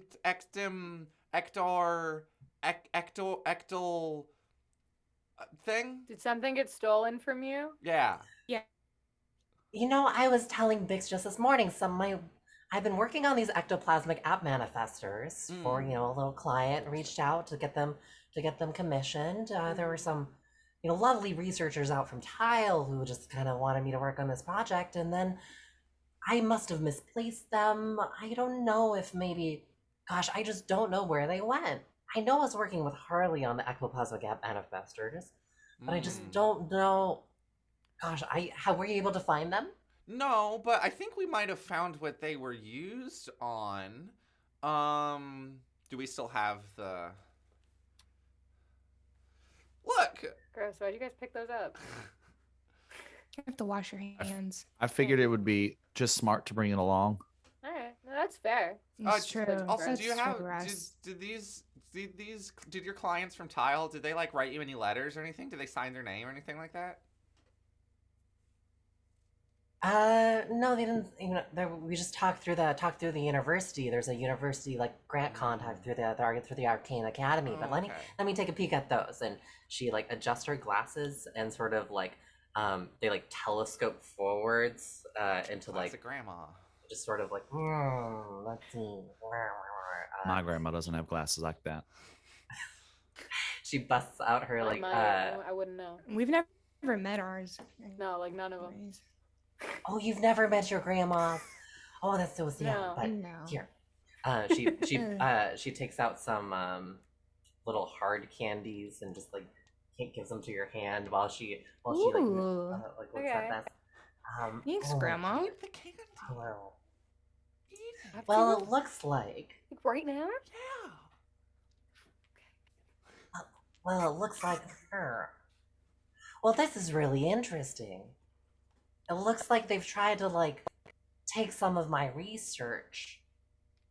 Do we have academic espionage? Oh no. What? How did this? And her lenses telescope back into her eyes, or back into her glasses, and she just goes, "Well, Bix, this is what I can tell you. Okay. Those aren't my ectoplasmic manifestors, but it seems like someone's tried to maybe work from some of my blueprints or some of my prototypes to make something similar to it. They must, whoever made these must have my original ectoplasmic manifestors. Do you mind if I poke around a little bit, see if I can spot anything that they might have left behind? Go ahead. What type of a check would you like to roll? Can I make an investigation check, please? And could I also do it with guidance? Since I Go ahead. Guidance. I'm gonna set this at a DC 15. All right. Oh Lord. Oh, that's a 16. Yes. Oh, awesome.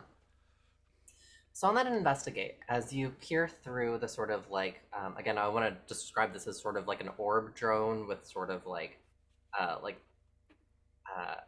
artificed, like metallic sort of like claw hands, sort of.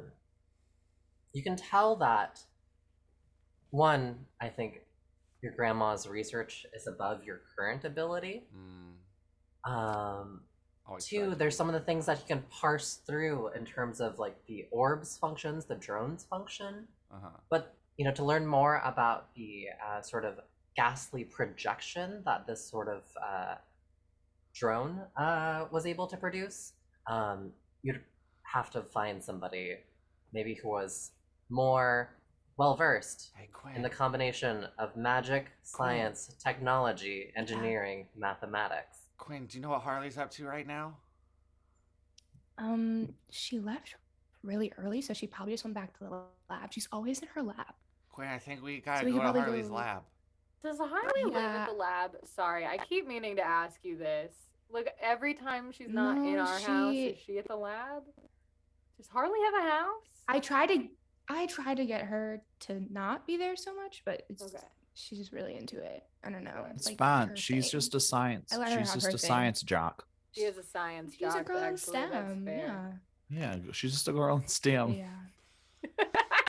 Yeah, We do, just a girl in support STEM. women in STEM, absolutely. I was just wondering if she like had a house that wasn't the lab. I wasn't saying her priorities were wrong. I haven't met her parents or anything, but maybe. I mean, fair is fair. She hasn't met Probably yours. should know. Yeah. Tracks. Anyways, let's go hang out with her. Well, not hang out with her, but ask her questions and stuff. Yeah. Awesome. Yeah, we can do that.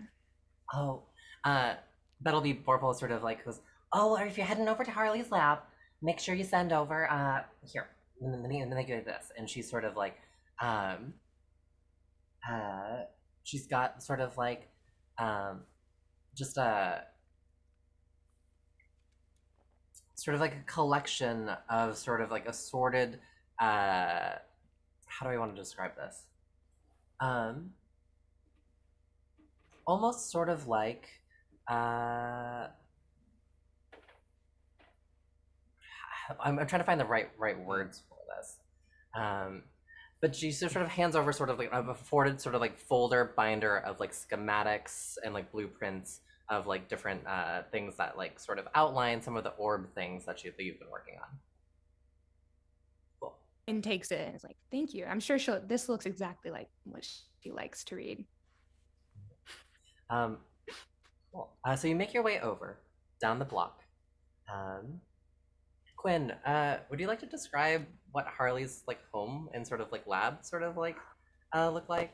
Ooh, yes. So it's like you walk in and it's just like a regular like area, living space, a living room, but there's like a downstairs that you go into, and there's like fantasy LED lights that are whatever color she's feeling for the day. And there's a bunch of like, what's it called? Like drawings up on the wall of different science things and creatures. And there's also a picture of the two of them that someone painted. Super cute. And yeah, and it's very sciencey, lots of beakers, lots of things Quinn doesn't understand at all. And when she goes over, she usually hangs out in the living space, or Harley is over at the treehouse because Quinn is not into STEM, unfortunately. So as you make your way in, as you've made your way into the Harley home many times before, you take a pause in the living room before mustering up the sort of, I'm not sure if courage is the right word, but that feeling of like, okay, fine, I'll cross the threshold downstairs into the lab. And you walk into the lab and you notice the lights are sort of like glowing softly, glowing, sparkling, the sort of soft, glowing pink that is your color. Because today, Harley has on her mind how great and how lovely Quinn is. As you walk past the sort of like lab, the little beakers, at a cute little, it's kind of cute, like plain little white desk, sort of sitting down, hunkered over, sort of a set of, artificer's goggles over her eyes, is a cute red tiefling. She's 5'8", and she's got braids coming down, and she's just sitting, sort of like working. Quinn walks over to her and kind of like rubs her back and is like, hello. Oh my god, Quinn, what are you doing here? She sort of like takes you in a moment and just like gives you a quick like peck on the lips. So far across the room right now. I am on this Aster's whatever not side of the room they're on. I am on the other side of the room right now. Quinn is just beaming, grinning, and she's holding out the binder from Bettleby, and is just like, I brought you a present. Today's been a little crazy. So happy to see you. You look so cute. Oh my god, stop. Yeah. And you did not have to stop off at the Borples. I was gonna pick up my research binder. No. Oh, you're so sweet. I brought it for you. We've had a long morning. And we kind of need help with something. Oh my gosh, I'm happy to help. Like, what can I do for you? Aster? Don't touch that beaker. Which of these are the no-touch beakers? All of them. That can't be true. It's true. Don't touch anything. That one isn't even bubbling. Russ, back me up. That one's not even bubbling. Russ, do not back him up. Russ, sweetie, please. Russ. You listen, I'm not. It's like kind of, it's simmering for sure. Bix. Don't Yeah? worry. I don't. Scale of 1 to 10. I don't touch How much anything. is this bubbling? Scale of 1 to 10. How much is it bubbling? Yeah. How much is this bubbling right now, dude? Vix, be careful with your answer. You ruined all my cake pops today. Listen, well, I mean, it's either bubbling or it's not, right? So I guess technically, technically a 10, because absolutely not, dude. Barely bubbling right now. If there's either bubbles or there's not, Aster. I just always feel really okay. I feel like what I understand what do you is feel? that in science there are not objective truths. You know, you can't just say it is or it isn't bubbling, right? We got to get into the nuance. Sure. I feel like he's gotten better at saying I feel before doing something, which is really good. Is what she's saying to Harley. You know, I'm so We've got glad. Aster using I statements. I'm so proud of your brother, but I also need him to not stick his finger in that. I'm just saying it's like a 2. Like a 2 on the scale of 1 to 10 of bubbling. If it gets up to, if it's more bubbling later, maybe you can touch it. Maybe Harley can help you. If it's more bubbling, I can touch it. This is the opposite of what I project. You know, Aster, if you'd like, you're more than welcome to like come down to the lab and I can show you some things around here. It'll be fun. We can, you guys bond. could hang out. We can hang out, just the two of us. You guys never hang out. Oh, we could. We could. For sure. We'll plan that. Bix, can you let's explain? Look at this one. What's that? Bix, no, I need Bix right now. Oh, I need Bix okay. right now. Yes. All right. Well, so basically, so you've been working with my grandma on the ectomapple ectapple app, right? Oh my God, Vix! Has your grandma let you in on the ectoplasmic app manifesto research? Well, I haven't really been let in on it per se, which is kind of why we're here, because they got, I think people stole like your plans or the apple festers, and so maybe if you want to take a look at this. That might have something to do with what's going on. Oh, that's amazing. Wait, give me 1 second. I'm so excited that your grandma sent me over this research binder. I love reading about all your work with the orbs and the different mechanisms involved. Gosh, how did you get the, you know what? I'm getting distracted. Give me 1 second. Let me take a look. Oh my gosh. Quinn, your friends are the best. Aren't they so great? I freaking love them. And Bix has been growing on me. Don't tell him I said. You know, Quinn, before I jump in, maybe we can chat a little bit, but you know about that scholarship to the Arcane Academy out in Tile. Maybe we can talk about, maybe, we've been together for a while. Maybe we can get a little, place up in Tile. That would be so fun, and you're totally gonna get that scholarship. You're so smart. We'll figure it out. Wait, first things first. Let's hyperfixate on this. And let's hyperfixate. She busts out her sort of like artificer's tools, takes a moment, cracks open the research binder, uses it to sort of like dissect, and takes a moment to sort of like dissect this sort of thing. As she's working on this, is there anything else that you would like to sort of do in this moment? Quinn gives a thumbs up to Aster. Aster was canonically dying laughing in the background as Russ just started pulling out balloons to blow up. I don't know if you guys were looking at Sean. I was looking at Sean because I was trying to do like, that one's probably bubbling at like a 3. And I turned and Sean was miming blowing up balloons, and that's why I was dead. So that canon, Aster turned to try and say something to Russ, and so I'm just anxiously blowing up balloons in the corner and fucking fell over laughing. I get very nervous when I'm surrounded by a lot of breakable things. So I was just some small balloons. Yeah, just hunched over in the corner. I think that Bix is fascinated by this lab and is going to try to observe as much as he can and figure out a bunch of stuff without touching anything.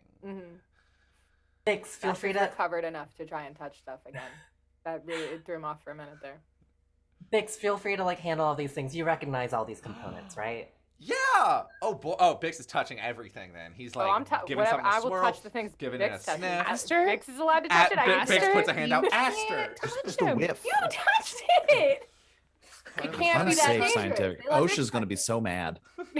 Who is that? Respect the lab. I'm respecting it.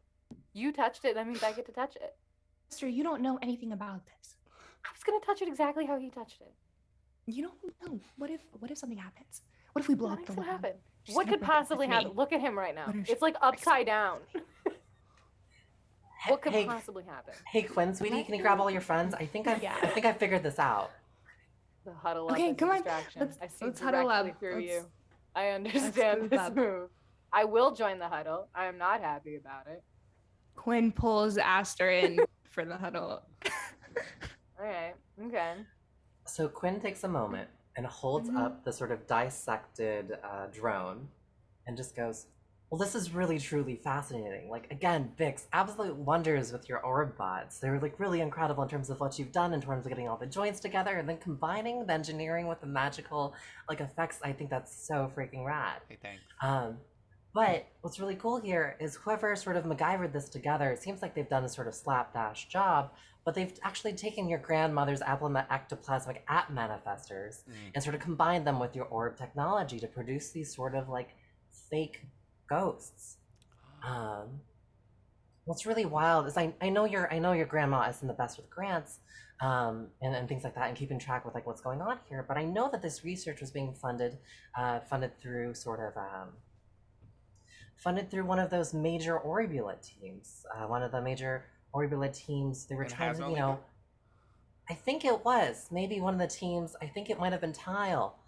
They were trying to produce sort of like a way to like simulate and create sort of like the ghosts of, the ghost of Orbula's players past and like program them for like scrimmages and things like that. There's a lot of money coming through the research. There's a lot of really interesting stuff happening, and you know, what's really interesting here is they used your, you know how you programmed that return function in your orb? Uh-huh. You know, in case it ever got lost or in case you ever did one of those Bixlebong torpedo things and hucked one of them over and things like that. Yeah. Well, these have a return function. So do you want to switch it? So they can return the ghosts? Follow it? No, they can return to whoever programmed them. People. Oh, so we just follow it. Follow them? If you'd like. Yeah. And then Aster, you got that knife ready, yeah? It was like too fast. Like it was already in his hand. Great. They ruined our party. Yeah, they ruined my mom's flowers. They have to die. Anyway, yeah, Harley. So let's just do that, and everything's gonna be super Die fine is and a safe. strong word. And Clarabelle would want it that way. did you see? No, Clarabelle yeah, my when mom- she was my walking mom would back into the prefer- house? Yeah, she Yeah. would want it to happen like this. Okay, yeah. They're made. Yeah, no, they're. Yeah. Wait. Let me get up out of the lab before I set this free. Otherwise, it's gonna destroy everything in there. Not yet. Aster, could you be a sweetie and put away the knife? You're kind of It's we're fine. Yep. Knife Aster, safe. put the knife away. Put the knife away. I'm not even pointing it at anybody, dude. Put the I knife put it away. away. Just put the knife away. Thank you. So you walk up out of Harley's lab. Harley sort of like, takes off their little lab coat, puts on a cute little corduroy like jacket over their like sort of red jumper. This is corduroy. She sort of walks out and tinkers for a moment and just like looks at all of you and go, are you all ready to follow this thing? I'll be honest with you, there's no way I'm gonna catch up, but I'll see you all at the party. Yeah. Okay. Thanks, Yeah, Harley. we'll see you there. And congratulations on the scholarship? You got it already, right? Yeah, I did. I'm really excited. Congratulations. And hey, it's really great. I know you're really great, and I know you're really smart too. Like, I think there's definitely a place for you at the Arcane Academy. Oh no, I just do my little projects. It's more of a. Come on, hey, Bix. Come Hicks. on. You could definitely Sure do can't fucking D1 hold you, science. I've never had everyone say my name at the same time like that before. Aw. We'll do it more often. Oh. We'll just all start randomly saying Bix and seeing if we all get it. In Nice. sync. Yeah. Seeing if we're all Fun new game. telepathy Yeah. in. Yeah. Bix! Oh, that didn't. Okay, that's fine. Bix. No. We'll get it. We'll get there. It's trad. All right, y'all ready? I'm gonna flip the switch. Okay. All right. Harley sort of looks at you, Quinn, and just goes, "Love you, boo. See you in a second." And then hits the switch. Love you. And the orb, the drone, goes flying. And y'all follow. Oh my god, I love all of you. Alrighty. Give me 1 second. So as you follow, running after, pumping your arms after this sort of floating sort of orb drone, it's taking you along familiar streets. And it's taking you all off to the stadium. Okay. So the stadium, things have sort of been shaken up since the sort of pit opened up and things Yes, like the that. pit But there's closed been yet. investment. There's construction, there's sort of covering of the archaeology sort of site, and then there's a lot of sort of civic discourse over whether the university should have opportunity to send researchers through, or the taxpayer funds, and why there doesn't seem to be enough funding to cover the whole. Aster and Ace are doing all the research needed, going down into that hole absolutely at unnecessary times. Don't need anybody else in there. So, as you follow the orb through a familiar, entrance to inside into the Orbula pitch, I swipe us in. Russ swipes all of you in through the gates. Hell yeah. You see, on the pitch are 5 ghostly, full-fledged ghostly figures passing an orb, one might say, with an obviously entranced and charmed Ace. Breeze, one of those fucking ghost vanilla glistens, I swear to God. Yeah, can I do I recognize who any of these Where the ghosts fuck are? is she?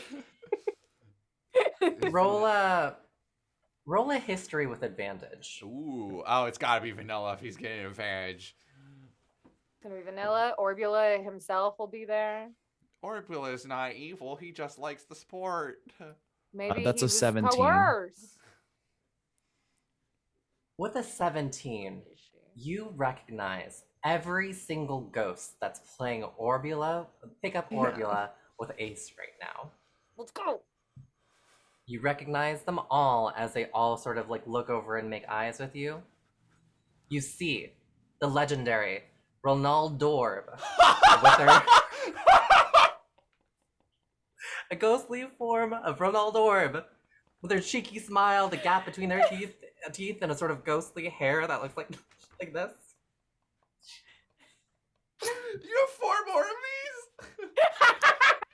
these? Let's go. Let's see him. You have Ian Rusher, legendary Orbula player with their bright blue eyes, silly mustache, known for their clinical finishing. You recognize... Sorry, I need a break for this. You recognize Torben Heath. I like this part because Grace and I can just be like, that is a funny name. For sure. It's a funny It's a name. funny sound that you just It's- said. It's an orb pun. Or Torben. fun. We love it. We've got Torben Heath. We've got Torben Heath. You recognize Franz. I keep on losing it because you both are laughing. Okay. Oh, bringing it in. Dead puppies, dead puppies, dead puppies. Okay. Classic Franz- improv. Damn it. I can hear my partner laughing in the background. Oh gosh. You recognize Franz Beckenorber, Christine Sinclorb, and lastly, the legendary ghostly figure of Orbula Croy. No. It's fucking right, dude. He's there. Orbula Croy. Orbula Don't Croy. ever doubt me again. What have you done? They all make eyes with you, and you sort of like see a sort of like a knowing glance as they all sort of like connect in a way that only an ultimate amazing dream team of Orbula ghosts could possibly connect. And they sort of advance forward to you, protecting their star player Ace. For sure. Roll for initiative. Okay. I will. This is my dream, but also simultaneously my nightmare. Is this like a regular part of Ace's jog, or do you think something went wrong? No. 6. So let me go really quickly. Let me pull this up because I accidentally closed this out during the break. But can I get initiatives, please, from Bix? Yeah, Bix got a 10. Bix got a 10. Can I get Russ? 13. Russ is at 13. Can I get an Aster? 6. Okay.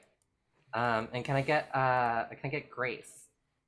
I got a 9. Is that with your modifier? Yes. Hey! Did the math myself. Thank you. You I'm had sorry your for being a troll. Added him up. Let's go! First time.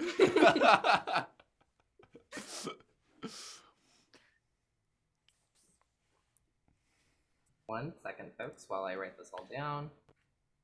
Alternate names were Troy Borton. Corbin Blue is Well, the name. Listen, I just have a bone to pick with the chat. Oh. Corbin Blue's the name of the actor. The name, That's okay. the Sport character's name is boy. Chad. All right, it's Chad Danforth. Chorb. Chad Dorb. Danforth. All right. Sure. Chorb Danforth. I've got it. I understand. No, you be quiet, chat. Uh-oh. Let me have this We one. don't care, Sean. They're just yelling. Listen, don't come at at you. don't come at me with High School Musical trivia. Crush you every time. Don't think I think somehow after doing the whole teen arc, I didn't know you were a High School Musical expert. Well, because I was in both in high school and the stage Mm. plays, so I spent a lot of time. I've spent a lot of time with the text. I Like played really bass delved. in a production Text. of High School Musical once Oh, nice. when I was in middle school. Text of High School Musical. Okay, so first in the order is Ronald Dorb. They cheekily come up to you and just sort of say like, "You will not be interrupt." I can't do a Brazilian accent, and I'm just doing Luis Raffin. You will not be interrupting our Orbula game today. And Russ, Ronald Dorb, should I say? Ronaldo. Just comes up to you and kicks you in the shins. Wow, What the fuck? Yeah, that was rude. that's a yellow card. That's a straight What red. if You Bree can't do that. TPKs us right now? Literally. Ronald Orb crits on their Oh! on their kick. I'm Nothing kicking is Russ in the terrifying. shins? Then I break kick you in the Russ's Oh my shins? god. and does 10 damage to you. Holy shit! Wait, Yeah, if he crit. oh God. Oh my god. The microphone. That'll be So bad. next on the order is Russ, and you're just looking at these 5 sort of ghastly Orbula greats playing with who stopped their pickup Orbula game to like mess with you all. Great.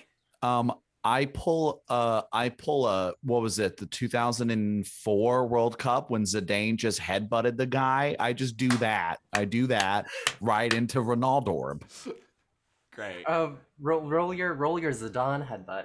It's 2006, by the way.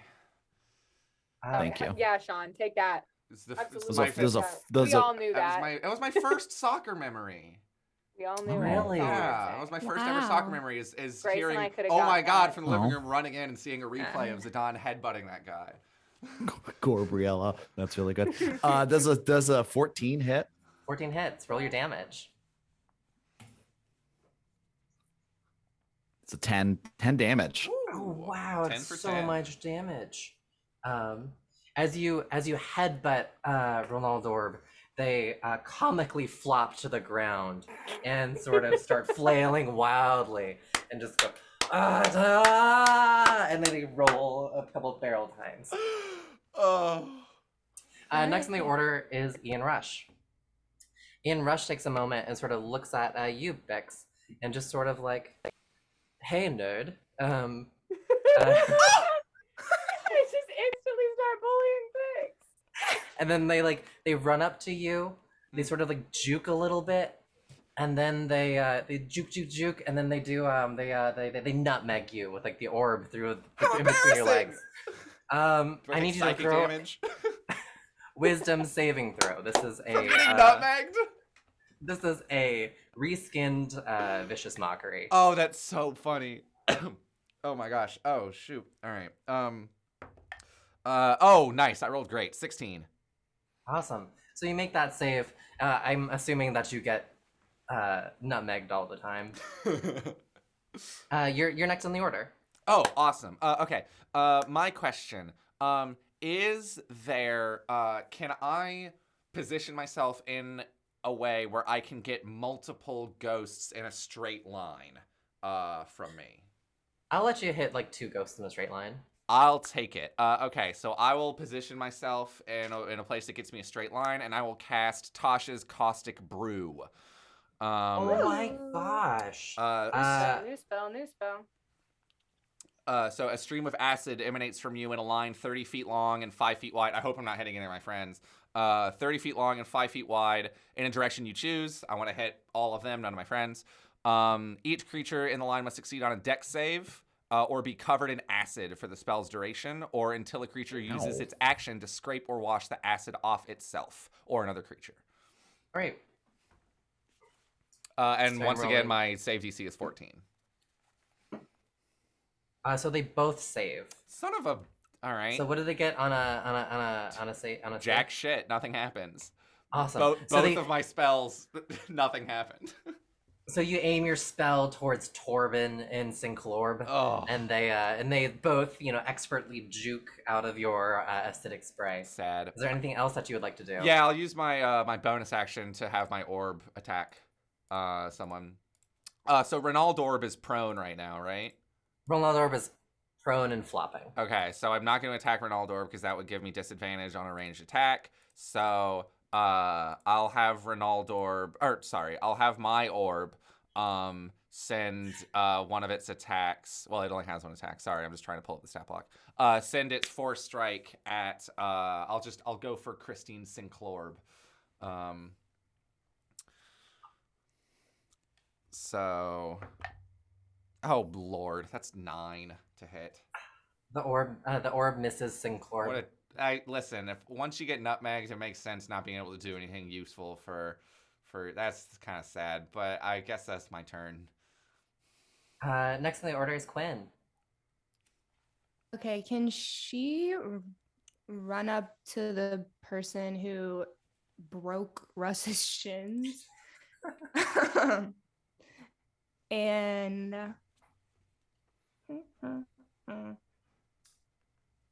can she do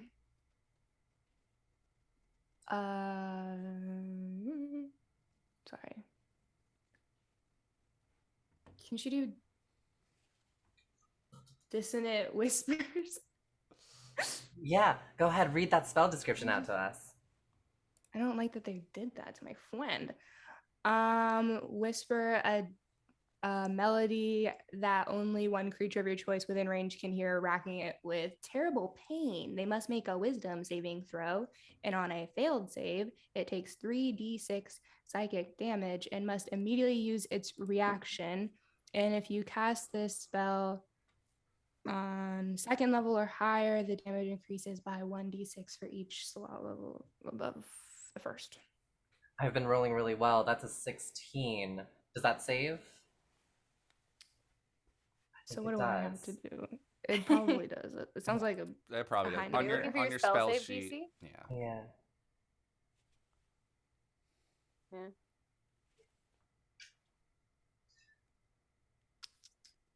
I don't know where to look. So on D&D Beyond, are you on your spells page? I'm there. Yeah. Your save DC is in the top right of this little window.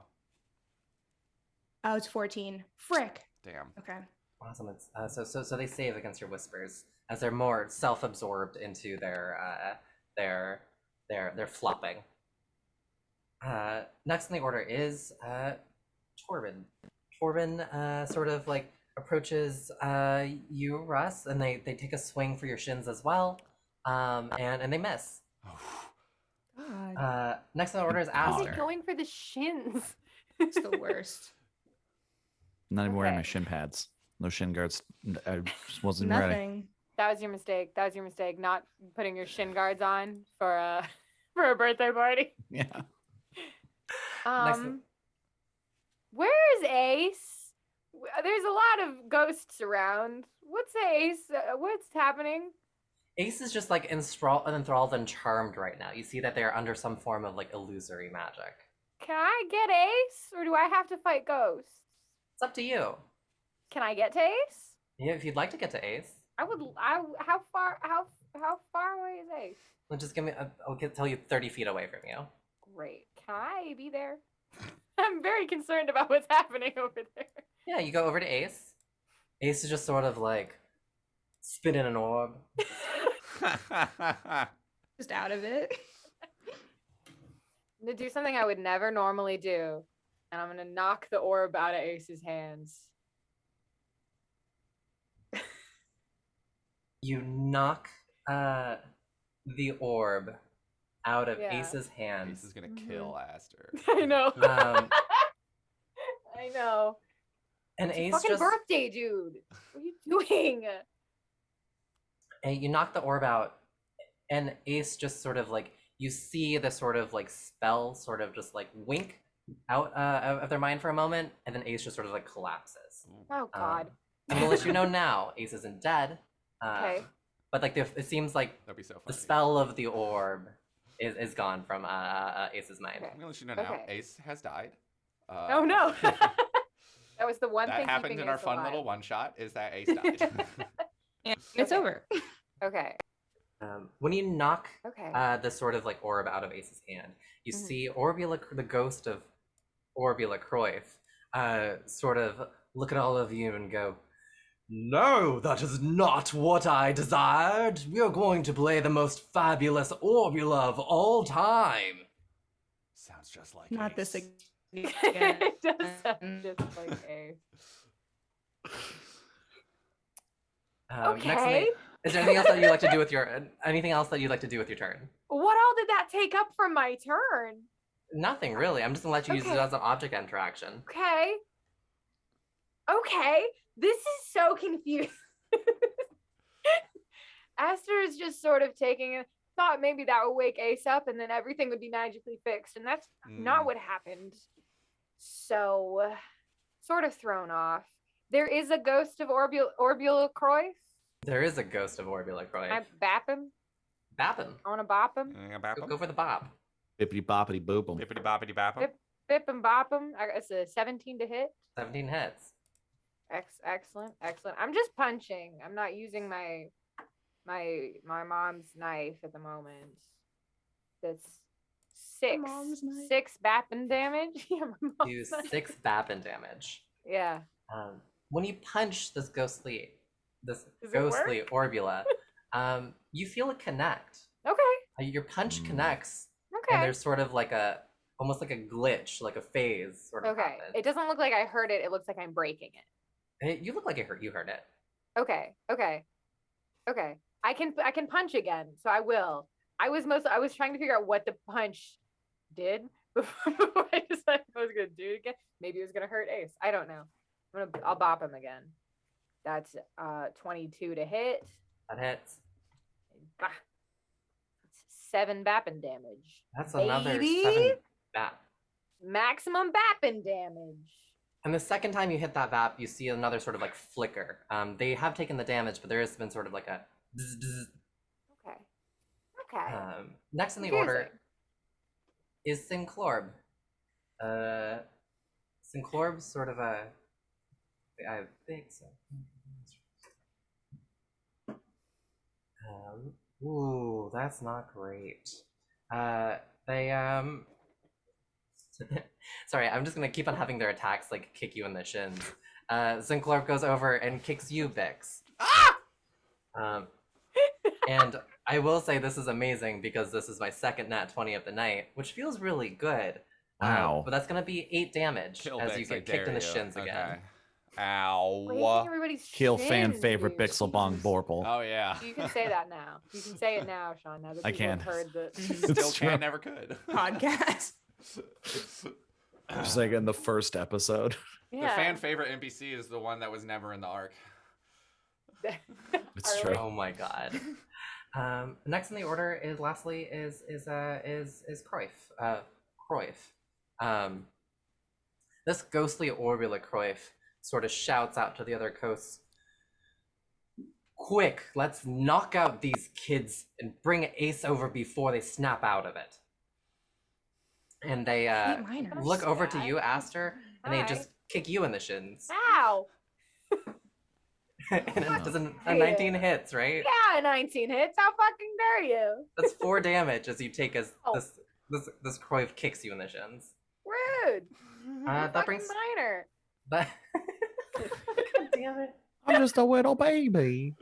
No, I believe you. Just go around kicking minors and Wow. dude. Jesus. You and all of your weird grown-up ghost friends. That's what you do. Literally. Bix isn't the minor, but the rest of us. Yeah. Please Ronaldo don't Orb, kick Bix. Ronald Orb sort of like stops their play acting, sort of like rolling on the ground for a moment, and just like pops right up, and then looks at Russ and just sort of like bops him on the forehead. That's a red card. That's a straight red. Gotta be. Straight Well, red. does a 12 hit? No. 12 does not hit, so they bop and just miss. Beefy Uh, boy. Next is Russ. So Russ, you're Great. encountering this like ridiculous group of 5 ghosts trying to incapacitate the group of you to like sneak off with Ace. They're trying to sneak off with Ace, right? They're gonna try and knock you out and then sneak off with Ace. Great. I'm still. Ronaldo Orb was a childhood hero of Russ's. Had poster on the wall, had the jersey. Wore it a lot as a kid, and he's feeling really hurt right now. So Russ just goes, "I will not let you betray the good name of Ronaldo Orb," and then hits. I'm gonna hit the ghost with my orbering, my flail of the orb. I love it. But I also have another question. Go ahead. Are there still holes in the ground anywhere? I will say that there is sort of like construction happening. There are still holes on the ground. Okay. Is there a hole within 10 feet of me? I'll allow it. There's Great. a hole within 10 feet of you. Cool. All right. Well, let me make this attack roll and see if I hit first. But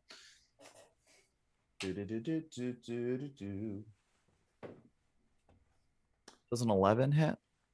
I'm gonna say an 11 hits. Oh shit! All right. Great. So that's 10 bludgeoning damage as I hit him, and then I'm going to goring rush. Nope, hammering horns. That's the push one. Immediately after you hit a creature with a melee attack, as part of the attack action on your turn, you can use a bonus action to attempt to shove the target with your horns. The target must be no more than one size larger than you and within 5 feet of you. Unless it succeeds on a strength saving throw of DC 14, you push it up to 10 feet away from you. I rolled an 8. Ronaldo Orb rolled an 8. Oh boy. So you're trying to like push them into the hole? Ronaldo's Yes. gonna get eaten by the beast. Yeah. So as you hit Ronaldo Orb with your first of your orbering, sort of they sort of collapse and go down, and you see sort of this flicker, and you see their ghastly visage. You could say their ectoplasmic appearance, perhaps potentially, phases out. And replaced, what you see is a figure on the ground, just a normal looking human person wearing a Tile Tarask's tracksuit, potentially part of the coaching staff, goes down. And you gore them, launch them. Uh-huh. And this member of the coaching staff flies down the hole. You hear Orbula go, Dale! Oh God! That's for my mom's flowers. Yes, dude. Tell him. Bye. Not fuck with us. You don't mess with the family. Damn right. Do not. Damn right. I don't know what that means. Oh God. The movie. Ian Rusher looks at you aghast and just goes, oh God, they just killed Dale. And runs over and tries to run over and scoop up Ace. They just scoop up Ace. No. What do they? Next in the order is Bix. Great. Bix, get him. So Hit his shins, Bix. Yes, Bix, get his shins. Is my understanding that the ghosts are being generated by the orb, right? Your understanding, I'm going to give you this because you're Bix and not any of the other three of you. I'm Bix. Is that the ectoplasmic app manifester? Ectoplasmic app manifester. App probably stands for appearance. Okay. The ectoplasmic appearance manifester. Okay. And you think that potentially the group that has commissioned this technology as a group from Tile are using it to look ectoplasmic or ghost. So them looking like ghosts really isn't making them stronger or helping them fight at all. And them not being ghosts wouldn't like do anything. You know that from when you captured the ghostly hands, the fact that you were able to just like interact with them and grab them. You know that by the fact that Russ has just added to his kill count. Congratulations. Good on Russ. Proud of you, dude. +1. So that's what I'm gonna give you. Wait, okay. So like you wouldn't be able to like to Okay. Can I try to yank Ace out of this guy's hands then? Yeah, give me a contested strength. Cool. One of my infusions is the Armor of Magical Strength, and I can burn a charge on it to add my intelligence modifier to a strength check. Oh my God, roll that. So my strength check is normally a +0, but I can burn a charge to give it a +4. So here we go. Ugh. I got a 13. I wish I could show my camera. They rolled a 12. Let's go! Fucking crushing it, dude. Absolutely. Nice. So So smart, Ace so good in said battle. No! You yank Ace out of their arms, and Ian Rusher kind of ends up flailing, and like on the ground. They look over to Orbula Cruyff and just go, "What do we do now, boss?" And then my orb is gonna shoot him. Roll that. Okay. Yeah. Your orb Get have a him. gun? Well, it's called Yes. Orb it's gun, a ranged orb attack gun, called orb gun. Force Strike. So I don't Orb really know what it gun. looks like. So I Orb guess gun. it's just been shooting people the whole time. Orb gun. Oh, nice. That's Orb. a 21 to hit. 21 hits. Orb. Cool. That is 6 force damage. Corbin. 6 force damage. Oh boy. Gorb.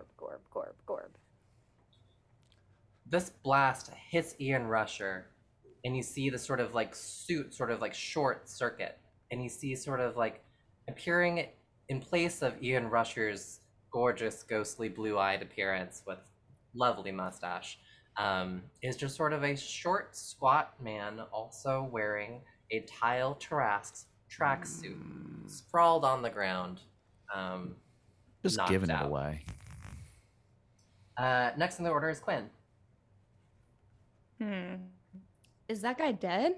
That guy is dead. What? Who Bix else just is killed left? someone? Your orb just killed someone, so Oh, I'm not okay, sure that's if you fine get then. the kill. Blood's not on my hands, baby. That's the orb. You're gonna lock that orb up in hands. jail, Bix. He's Orb fine. jail. Who's left to be like on the field with them, I guess? There's just the ghostly forms of Christine Sinclair, of Torben Heath, and Orbula Cruyff. Okay, Quinn's gonna try to land just with her bat at Orbula Cruyff. She can't stand him for some reason. Roll your attack roll. Can I just click this button? I think you can, and then just let me know what No, number. don't no. Wait, Resist dice. the Click the call of button. digital dice. Click the button. Don't you math dare. killed me. No. Resist the math math. Click for the you. button. No. Darn. Reject tradition. Embrace I modernity. clicked the button. So it says that the club damage was 4. Grace, your club does more damage than was on the D&D Beyond sheet. If you, Yeah, it's a D6. Oh, not we a D4, modified remember? it. yeah. So, but I guess you just Hold wanted on, to let click me the pick button. my- So you know. if Let you- me roll my little dice. Let me roll my little dice. This was all a scam from Gus And I got to a make sure. 6. Yay! Wait, I got a Physical six. dice. Yeah. Physical dice. The gift of the dice. And you, what do you add to that? 1, I think, Um, right? 1. Thanks. Yes, +1. Okay. So you take your back and whack into Orbula Cruyff's face, and they sort of like phase for a moment, and they go, "Shit! Ah, fuck! Ah, shit!" And they just sort of like take a moment in a very uncharacteristic string of like swears. Next on the order is, or do you want? Is there anything else that you want to do with Can your? I give a bardic inspiration to who's next in the order? I think it's Russ. Aster, right? Is it? It's I I gave still Aster have one. one, don't I? Yeah. Has it been more than 10 Yeah. minutes? I guess it has. been more than Had 10 to have been minutes 10 in-game. minutes. She gave you that Yeah, ages it's ago. true. Yeah. So I don't have one. Do you give it to Rip. Aster? Yeah, Sweet. New one. I wasted my old one. fresh one. The ghostly form of Torben Heath sort of like looks over to Orbula and is like, "What do we do now, boss? Like, do we just head out?" And Orbula goes, "Just go. This plan's not gonna work. Go." And Torben Heath dashes 60 feet towards the towards the tunnel outside of the stadium. We can tie up the guy that's passed out and. Oh wait, he's dead. Yeah, you killed him. Yeah, my orb next, shot him. Next on the order is Aster. Where is Orbula Cruyff right now? Orbula Cruyff is like sort of next to you right now. Cool. I want him to be on the ground. Everyone else is running away, and he's not allowed to do that. Can I tackle him? Can I tackle Orbula Cruyff? What is with you and grapples today? I want him on the ground. Remember, you have Bardic. I do have Bardic, and I might end up using it for depending on how this goes. All right. Athletics, yeah. Yeah, strength check, and I'll roll. I'll roll this as well, and I'll just give them a plus. I don't think I'll need my Bardic. Yeah, let's go, Haley. Let's go. So dirty 20. for Nice. Aster. I rolled a 13. Woo! So describe to me how you grapple. Yeah, I mean Quinn just got him with a bat, right? Mm-hmm. So I'm gonna duck so I don't get hit by the bat, and then I'm just gonna kick, like, elbow his legs out from under him, and then sit on his chest and get my magic mom knife and just kind of hold it up under his chin. So I'm just sitting on him with a knife pulled on him now. Love that. You want to talk about what you're doing here? Shit. Claire, Ace's stop. birthday. Andy, stop. We're to get out of initiative order, as you've threatened. Good job, Aster. Thank you. So the ghost of Orbula Cruyff goes over, touches their watch, zzzt, and the ghastly form sort of like dissipates. Who is this? And what you see on the ground is a woman with sort of a clean-cut sort of blazer, with sort of like a white blouse, long brown hair.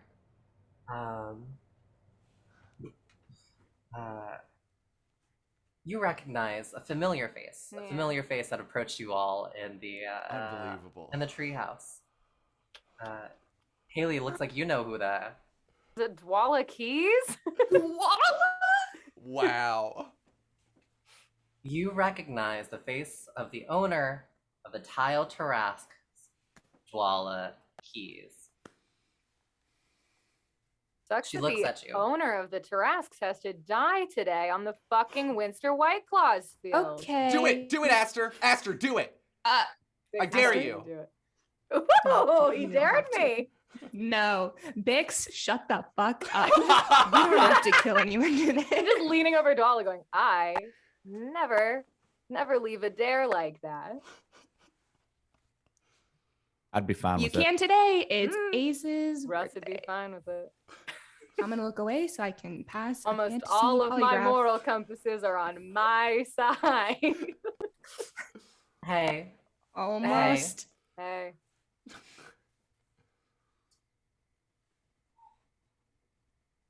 Put the knife away, Mm. and I'll... God damn it. You know, when Ace announced their retirement at the end of the season, I couldn't believe it. And then after the way that Russ and Ace played against us in that second match, and the way they demolished the Swonks, I just knew that I couldn't accept it.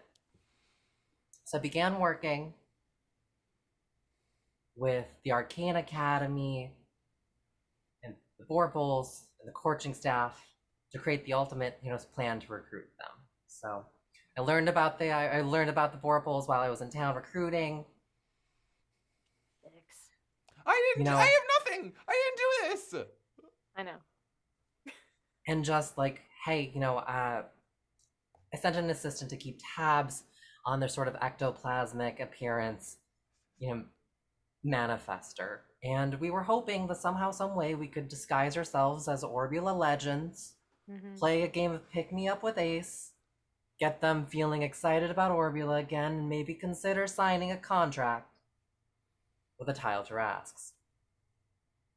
And my plan would have worked perfectly if it weren't for you meddlesome miners. Yes. And your weird friend too. And they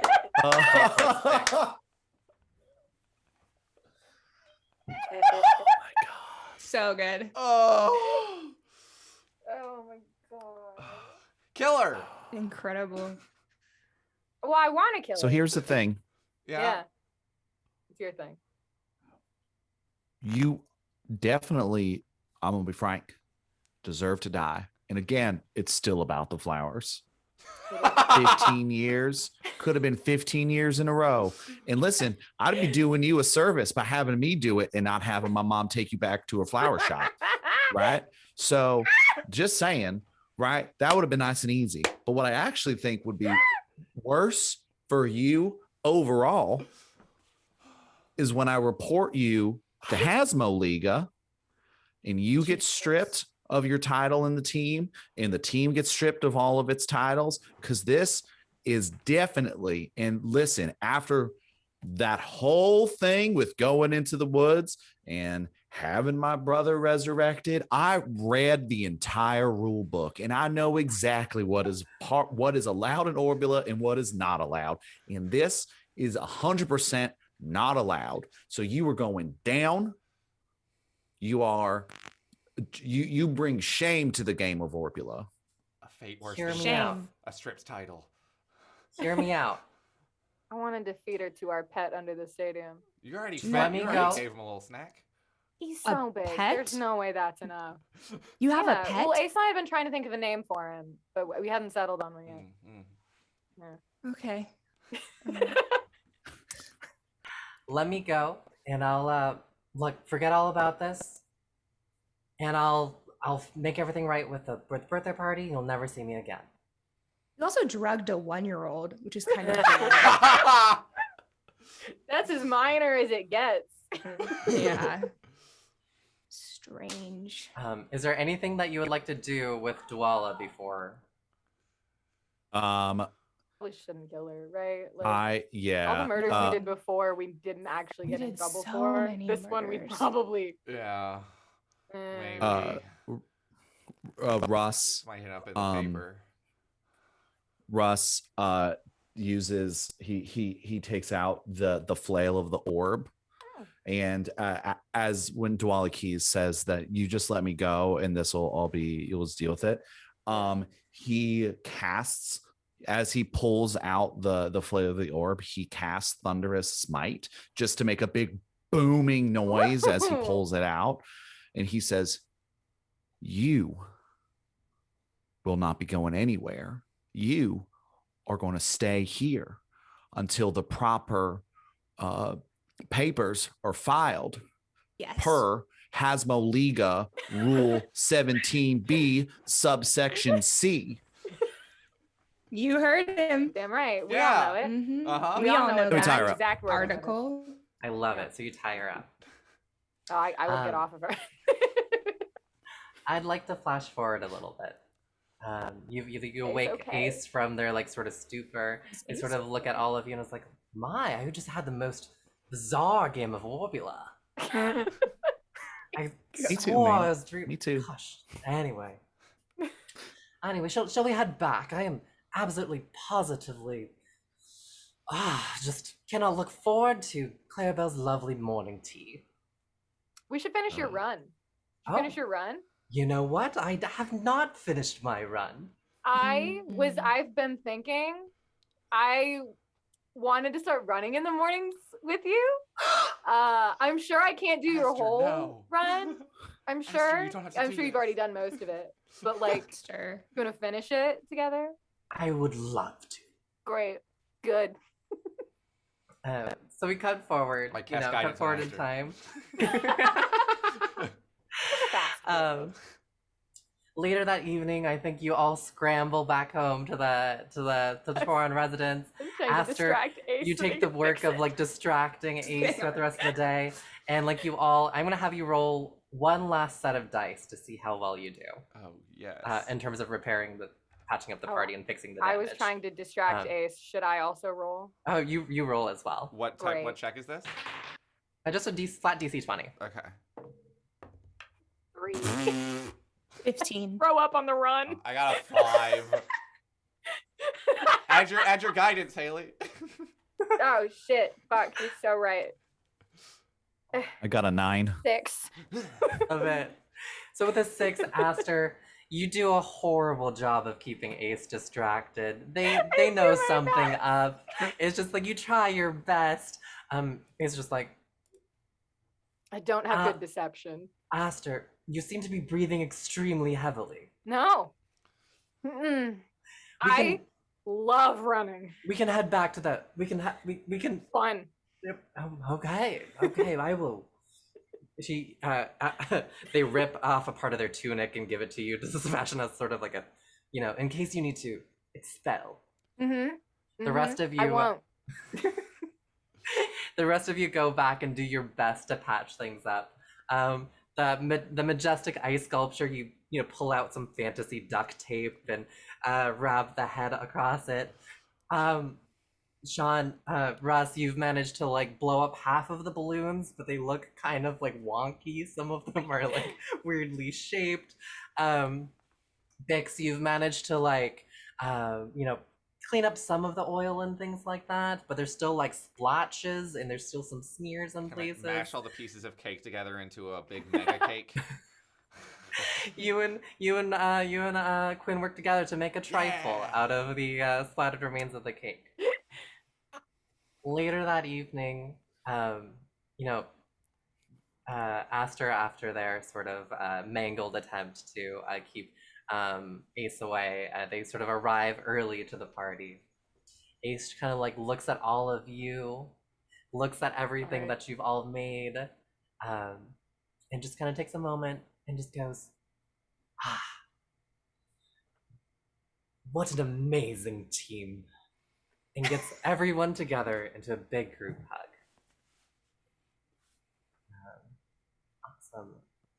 And that, is there anything else that you'd like to do at this birthday party before we, Are we gonna say what we got Ace for their birthday? Oh yeah. I want to give Ace my present. Yeah, we have presents for Ace. Oh my god. Didn't even open the presents. Love it. I'm just gonna do this. Ace looks over and is like, "You got me presents?" It's a birthday. Yeah, it's your Yeah, birthday. it's your birthday. It's your birthday. Oh my! People love do this on presents. birthdays. You haven't Yeah, had it one. is the Yeah, first one. yeah. Oh, I am so excited. And Ace looks over to Russ and just like, So Russ sort of pulls this really badly wrapped, very obviously orb-shaped present and hands it to Ace. they rip it open. I am delighted. And it's and Russ just goes, well, you know, you I know how much you love like the weighted orb set at the training ground, and that's you know, that's kind of a lot to cart around, but this orb, it's a weighted orb that has some hidden arcana in it, so that you can adjust how much it weighs for our, you know, for your passing drills and dunking drills and, you know, stuff like that, you know, just for your training in the morning. I love it. There's My the line. dearest Russ. I imagine Ace is pretty short compared to us. Yeah, Ace is much shorter than you. Russ looks, no, Ace looks over to Aster and Quinn and just goes, "There's more?" There's more. Yeah, birthdays usually get a lot, like from different people. This is delightful. Quinn, do you want me to go first, or do you want to go first? You can go first. You can Great. go first. I wrapped your present. I wrapped my present. I had to wrap it before I could put it. I wrapped it better. It was wrapped I fine. couldn't help it. I couldn't help it. I'm sorry. It's a very small, very nicely little wrap square. When you unwrap that, it's like a really kind of just like a squished together ball of wrapping paper that had been taped shut that you then have to unwrap. So like, okay, do you remember when we tried to pierce your ear? Of course. And it like didn't work at all, like not even a little bit. Mm-hmm. It just sort of like broke a part of you off of your body. They finger the little, For sure. like, I'm crack. so sorry about that still, by the way. This is it's a ear, it goes around the ear. It wraps around and then something dangles off. So we can match, and I don't have to physically break off a piece of your very fragile body. I love it. I shall adorn myself with this beautiful jewelry. I mean, it took a long time to make, but if you don't like it, I will take it back, and we never have to talk about it again. You made this, dear Aster? It's just wire, and I bent it around, and then I like curled it, so it's. This is incredible. That's so sweet. But Have if you you hate it, cons- I'll take it back. Have you considered opening up a store in Of which you could vend your your toys? wares? I hadn't considered that, but I will put it. It'll be on the roster of things to think about. I love it. Okay. Quinn's turn. Quinn has a giant square that's perfectly wrapped. It's very big. And she hands it to Ace to unwrap. And once Ace unwraps it, it's a giant, like, it's a giant painting of all of them that she had one of the cheer girls do. Um, And it says "Friends Forever" at the bottom. Is Bix in it? Yes or no? Don't Yes, worry about Bix it. is in it. No, he doesn't have to be. Don't Last- worry about it. Yes, He's he's in it, but it It's looks okay. like it's last minute, like They painted in. added him after. Yeah, they added him after. Ace just starts bawling. There's just it's so What the fuck? beautiful. I never thought there was anything Cry. that. And just gives you a big hug. She hugs them back and gives them a little kiss on the cheek. Aw. They set down this magnificent painting down, and they set down the orb as well, and then they keep that earring on, and they just look expectantly at Bixlebong Borple, Hi, Ace. the progenitor of our secret, incredible, masterful Borple Bixlebong Torpedo. Bixlebong Torpedo. Yeah, that's me. Anyway, so I got you these. And I've been getting a little bit into alchemy lately, and I'm not like super like good at it at all. But I think that I made you like a little alchemy flight of just different things that I might be trying out. And I know that you can't like consume liquid, I don't think. So but if you pour these onto your shoes or like onto an orb, it can make him do pretty wild stuff, or nothing, or really bad things. I'm not really sure what's gonna happen. But definitely something or nothing, and it might be good or bad. So here you go. I love it. Ace rips off all of the corks out of all of like the things and just whoosh. Oh Oh no! Ace, you're gonna explode. And like in this moment, they sort of like they flash sparkles, rainbow colors, brilliantly, and they're just beaming and give the group of you the biggest hug and just say, "Thank you for the most incredible birthday." You're welcome. You're welcome. We love Cannot you. wait for my next one. And then just kind of like gives you all the best sort of like birthday hugs before all the guests and things. So with that one big hug, and I would say Ace in this moment tries to coordinate a stack, Yes! including Stack Bix. up! Birthday Just like- stack! Birthday Stack up. stack. Let's just go celebrate my birthday. Birthday stack into the party! Birthday stack. And Stacking with happens that- so fast. Yeah, it's This is very crazy Yeah. how quickly these teens get vertical. And with that little mystery solved, this birthday sort of thing, I think that sort of wraps up our sort of silly mystery section. Yay! Bree, you did Just in time such a for good Grace to job. freeze. Oh my god. Yeah, well, Grace froze at the end of the arc IRL anyway. But I hope you enjoyed. I hope you enjoyed all of the nods to everything that's happened in the arc.